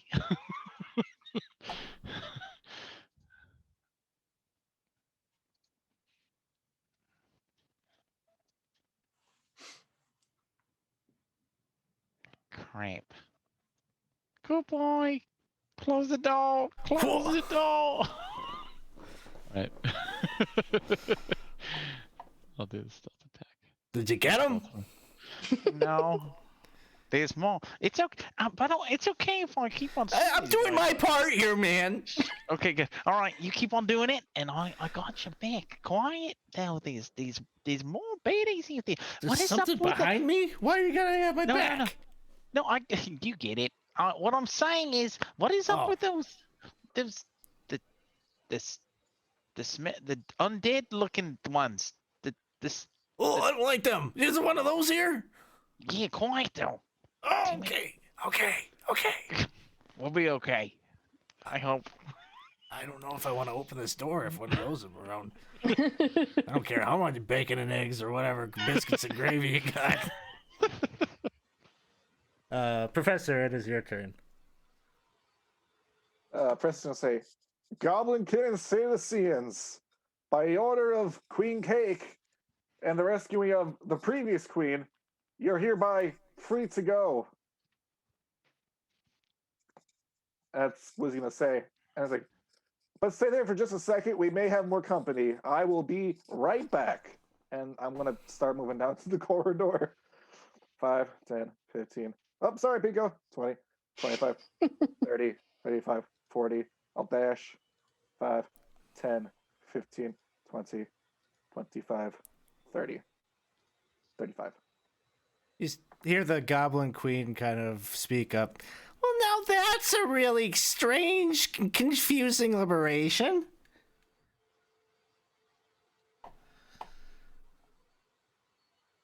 And you make it Senior down. company, I'll explain it later when I get back here. I may look different. All right. Halibut. Hellbent, I'll turn to the queen as he says, I'm afraid we have more enemies down the hall, and we'll have to dispatch them before we can return to escort you back. And with that, he'll dash down the hallway. Let's see now, how far can he get here?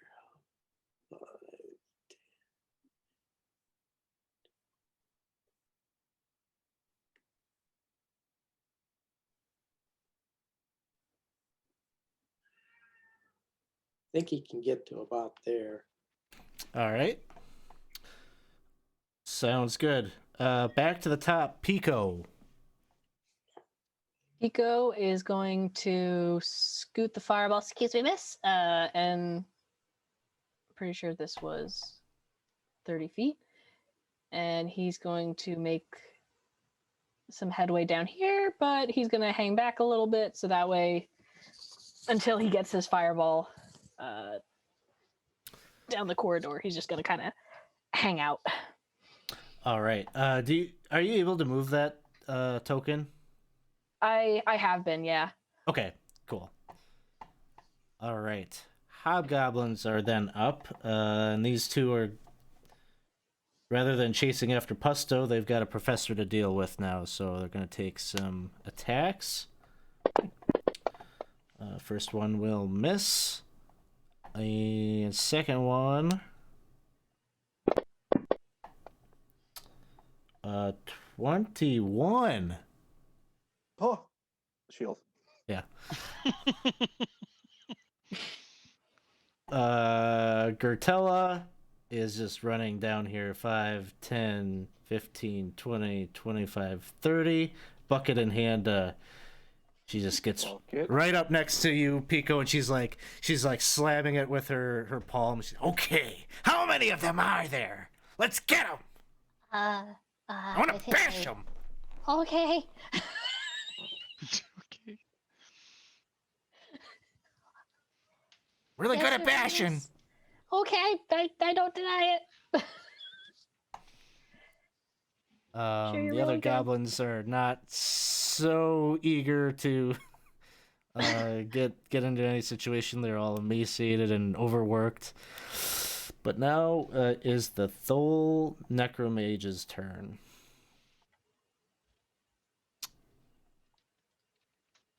And the Thole is going to step up and reach out to try to grab Pusto to cast a Inflict Wounds spell. Oh no, man, this is bad news.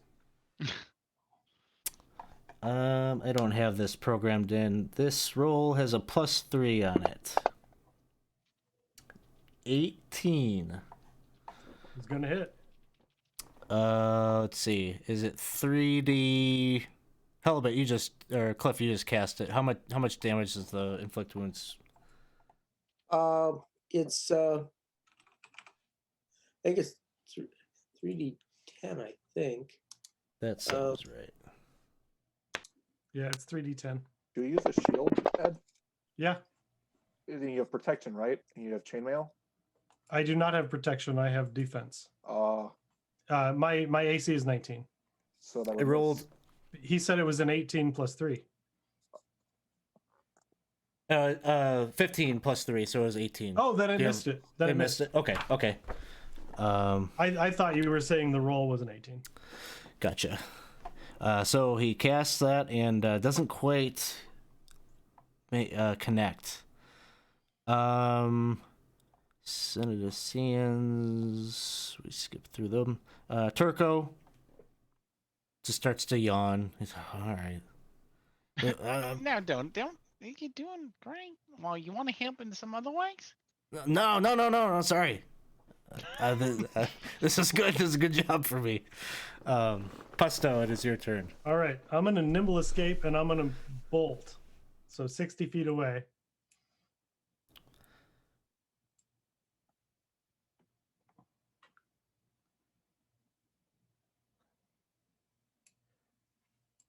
And I'm just running.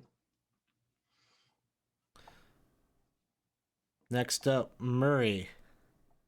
Mary Brett Jermaine. All right, here we go. All right. Biscuits and gravy. There we Door go. swings That's what open. I like to see. That's very good. First off, here we go. A bit of a advantage. Going after Hobgoblin 2 this time. A boom boom, finally. Nice.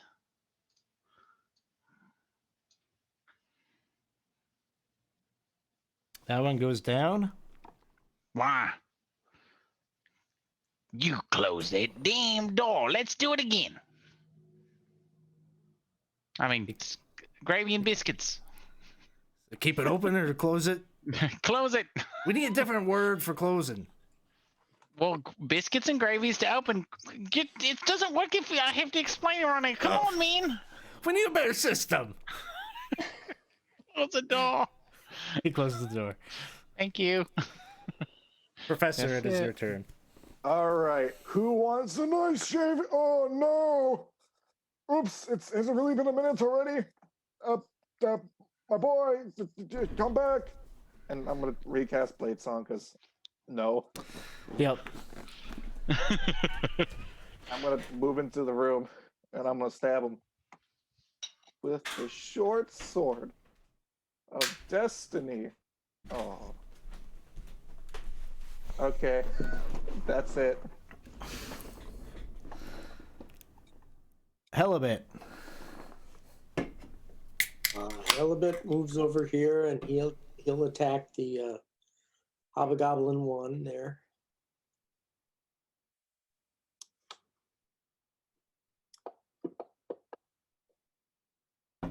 Oh, my bad. You got 4 rerolls. Yeah, I'll take a reroll.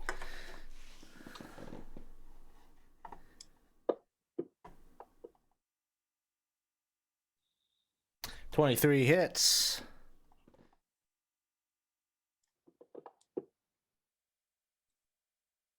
Ooh. And that one goes down.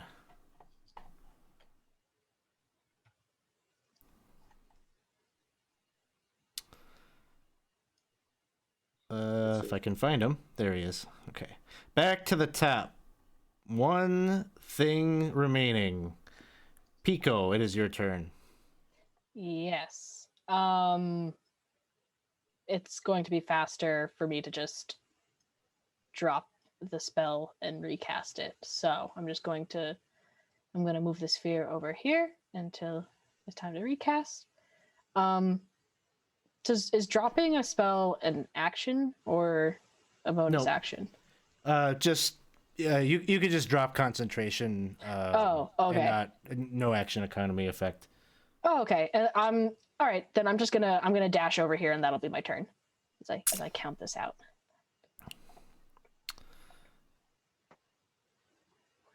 Okay, perfect. Yep, and then that'll be it for me. All right. Gertella is just basically following behind you.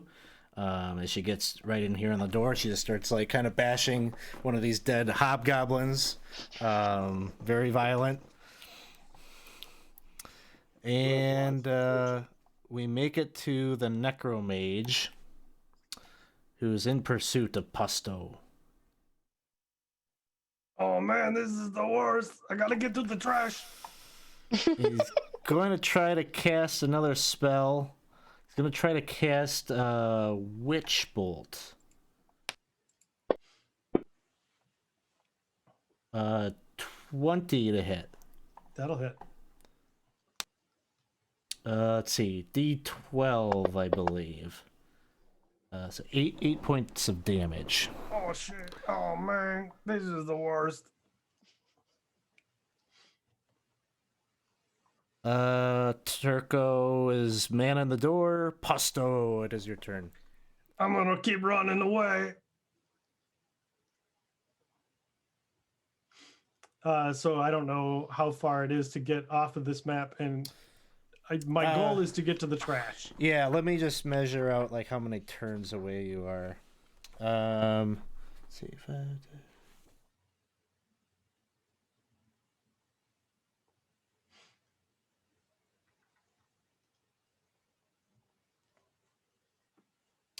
We'll say if you dash right here, you got a movement speed of 30, right? Yep. Okay. You'd be able to get. You're about 20 feet away from the door to the So trash pit or the if hallway there's that an leads to the trash opportunity pit. within that range to find like a shadow or something to try to hide in, I will do that with disadvantage, of course, because I can do that as a bonus action. You're kind of in plain sight of him. Okay. So I'm just gonna dash and dash and get there, yeah. And scream like a mad goblin and head for the trash. Next up is Murray Britt Jermaine. All right, biscuits and gravy. Open it. Yeah. Oh, what? He wakes up. He fell asleep for a second. He opens the door up. Damn it again! Why does everybody keep on dying? Oh, okay. I guess. Hello. Fine. And then he's gonna go right here out and ask very quickly, what's going on? What's happening? Did you meet a friend? Yeah, he's really cool. Well, he's fine, I think. He's okay. We've got another enemy out there that's chasing down Pico. What are you all doing in here for?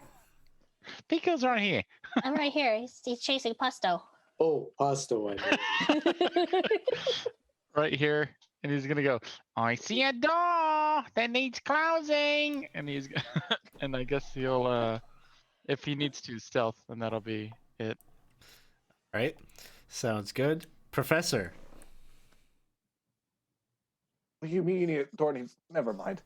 I'm gonna 5, 10, 15, 20, 25, 30, 35, 40. And I'm gonna point at him and say, brain freeze. And I'll cast Tasha's mind whip. Okay. Intelligence save.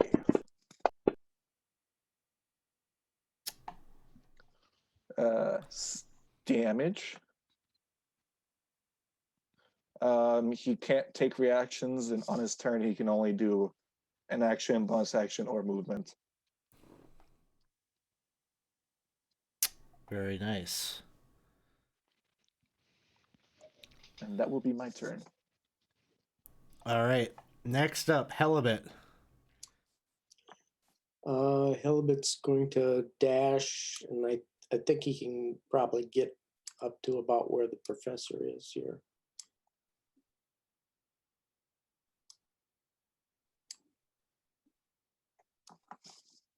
All right. Back to the top. Pico. Pico is going to go right here. He's going to recast the fire sphere.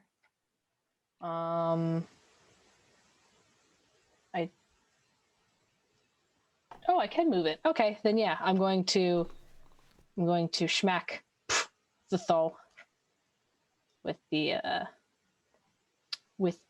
sphere. Sounds good. Your experience with these things as fire is very necessary. Yes. So he makes a saving throw, but takes half damage. Oh, okay. Sorry, I flipped that around as like, oh, success for me, not for them. So still takes 4 points. All right.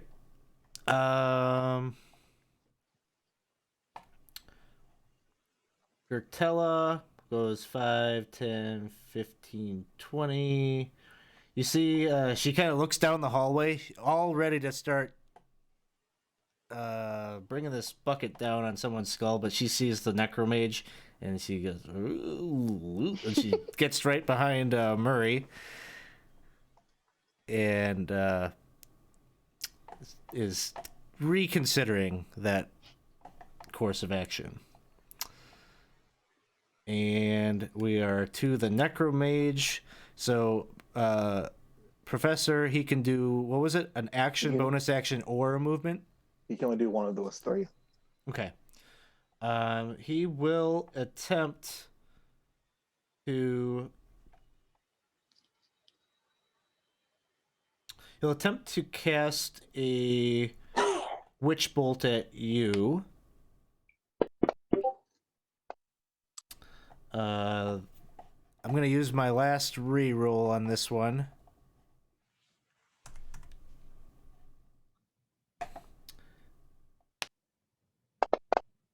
And same result. So that'll miss. And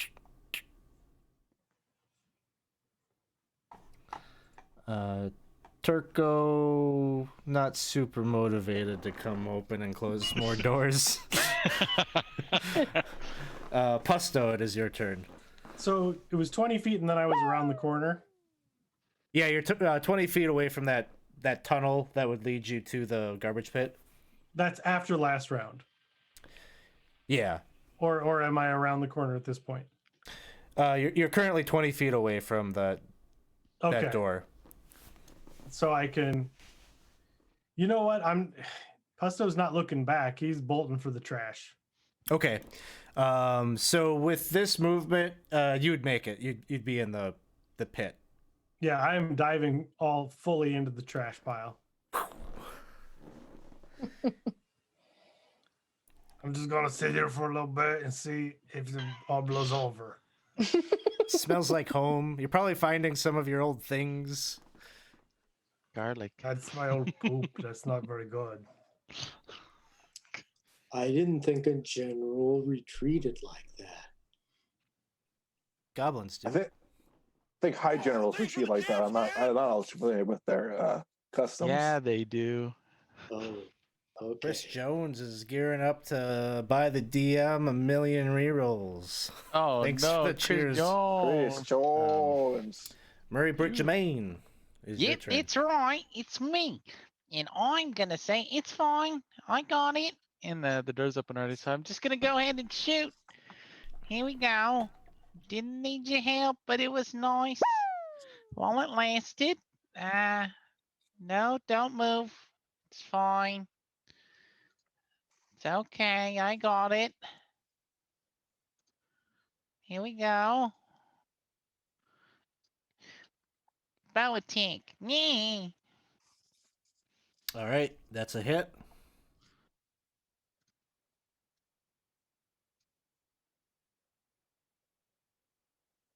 $16 points of damage. Looking rough. I turn back around and go, ma'am, and pick up my headpiece and put it back on my head. I go, damn it. Why are you doing that? And that's the end of my turn. And I'll stealth. Professor. I'm gonna move up to his range and I'm gonna stab him with the sword again, and hopefully I'll hit. Can I use a reroll there? Yep. Boop. Wow, it's determined to make me never hit with the sword. And then I'll stab him with the dagger, because it's my best weapon, apparently. It sure is. There's a hit. There you go. It sure is. That's it. All right, thank you, Chris Jones, for the DM rerolls. I'm not sure if I will have enough actions to use them all, but we'll see. Halibut, it is your turn. Okay. Elevate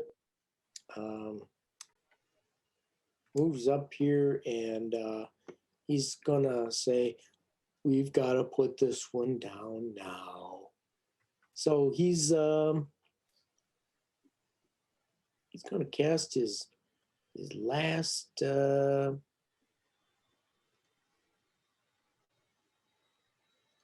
inflict wounds at a second level. All right.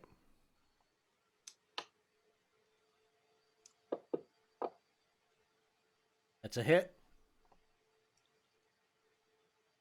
All of the D10. Could do it. Well, that's I still need one more D10. Don't even need it. But yeah, okay, it's another 8. That's a huge. That's a huge. You gotta roll it anyway. 33 points of damage. Wow. So you I wanted to make sure he didn't heal himself and get back. Definitely. No, you reach out and you grab hold of a exposed piece of his arm and channel that necrotic energy right into him, and he collapses. And you have successfully recovered the queen at the bequest of the interim queen king cake. And you also have recovered a number of Synodicians who are captive here, so they are all able-bodied fighters. If they get themselves back up to health, they'll be able to help with the war effort down in the streets.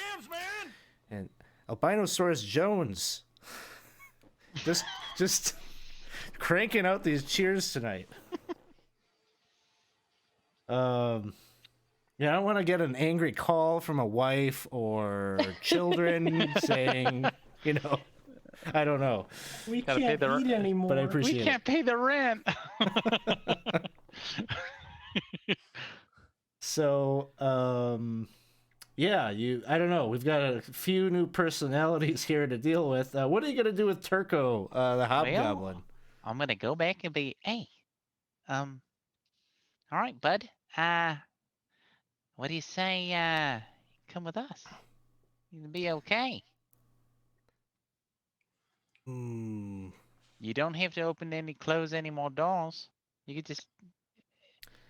Yeah, I want a different job. I want to move up. What do you want to do? I Sweep don't the know. floor? No one's ever asked me that before. Sweeping sounds fun. All right, there's a lot of floor where we're going. I feel like some of my door opening experience might be useful there. I think It's so. Some of the Yeah. similar You got strong- motions. You got strong elbows. They're very Uh-huh. nice.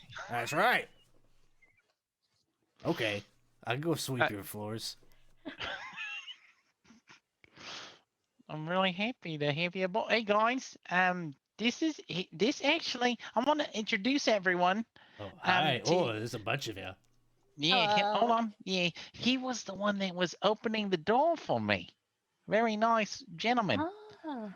You see the queen goblin, bucket in hand, seems real pissed. He just opens doors. He did it for me. He's really nice. He seems nice. He's not attacking us. I am beyond confused at his entire circumstance. I'll have my dad take over this conversation. You can't do that. There's no.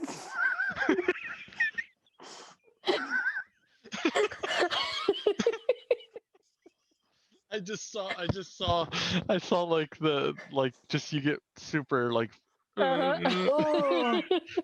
Wait, you can't do that. I'm supposed to do that. That's not fair. Well, you keep the peace between Cortella and Turco, and I think we're we'll call it there, so we can jump off and deal out some EXP and some treasure rewards and such. Thanks everyone for hanging out. Thanks for hanging out with us while we were playing the Lost City. We do a few of these each month with the Patreon folks and people that subscribe to us here on Twitch. So if you'd ever like to get in on one of these games, please check out those avenues for doing so. Throw some links up in the chat here for subscribing and the Patreon. You should also definitely come and join our Discord. Come hang out with us in between the streams. We've got a very active community, and maybe these games don't work out or the timing doesn't work out. There's always people posting things in our Discord looking for players, so you come join us there. All right, let's throw a raid over to... Let's see who's still on. We can throw a raid over to Defenders of Kobold. Let's go see them. All right, thanks everybody. We will see you all soon. See you soon. Thank you, Alex. Thank you. Thank you, Alex.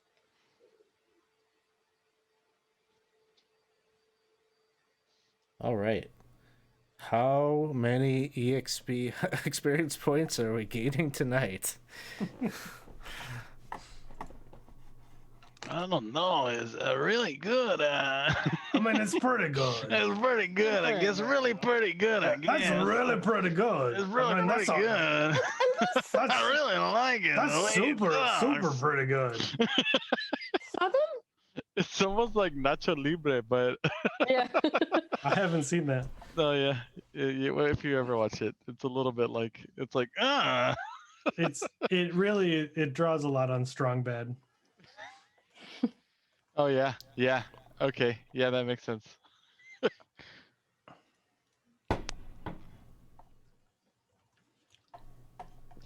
All right, we had carrion crawlers.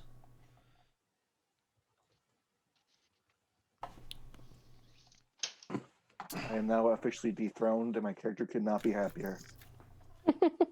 Busto's still in the trash pile, Just rolling around. just waiting until he knows it's safe. Wait, The what happens to general- what happened to Pusto's rank when Cake gets booted? I don't know. He's a general.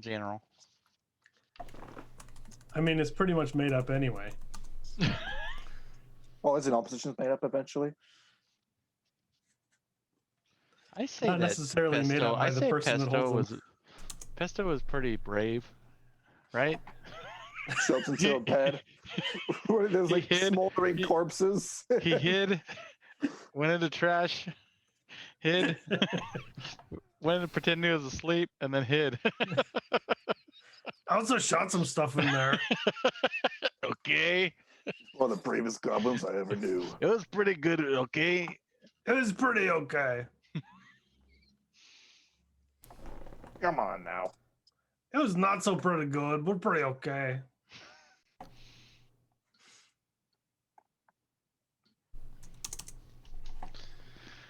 All right.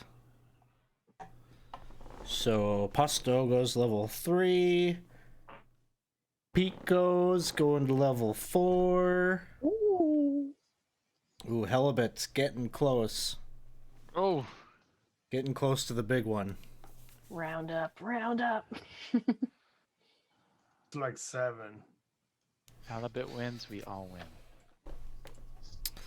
Let's see. There is, I think, some loot there in the forge area.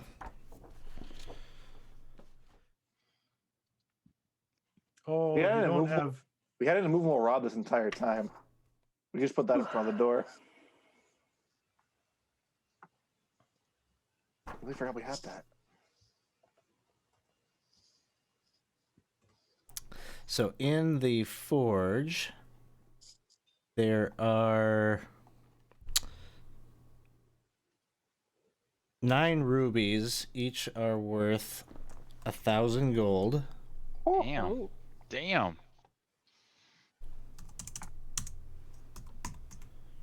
Oh, you're keeping that near the prisoners? Well, it would have been I mean, what are they gonna the spend it on? salamander's stuff. And there's 1 diamond worth 5,000 gold. So I won't give that to a cleric. The cleric Yep. takes that. Hey, I'm gonna cast Revivify with a 5,000 gold piece diamond. Maybe break it into pieces. No, you might want to. You might want to. It comes in handy. You might want to keep that. We don't break that.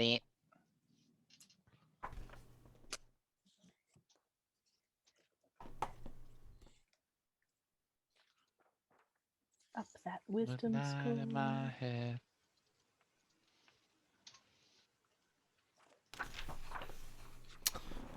All right, yeah, so you can divvy that stuffs up.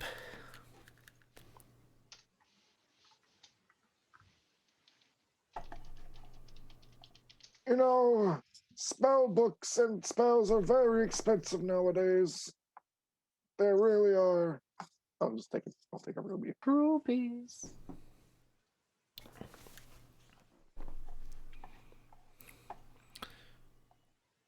There's still that immovable rod that no one took. I mean, Oh. I'll take it. I'll If there's take it. anyone I and trust then- with it, it's Mary Britt Shemaine. Yeah, I'll get it, and we'll do stuff with it. Mate, we could have probably put that in the front of the door. I want one of these shiny rocks. Hey, my door trick worked pretty good. Yeah, it was really good. It would be a real shame if we do that Really next time to a nice. door, but it opens up the other way. Damn it! Also, would But absolutely. then you do got a that. limbo under it. We didn't have. Yeah, I should have asked my buddy, the one that knows how to open doors. He's the expert on whether they push or pull. Damn it, man! I wonder if he needs a manager.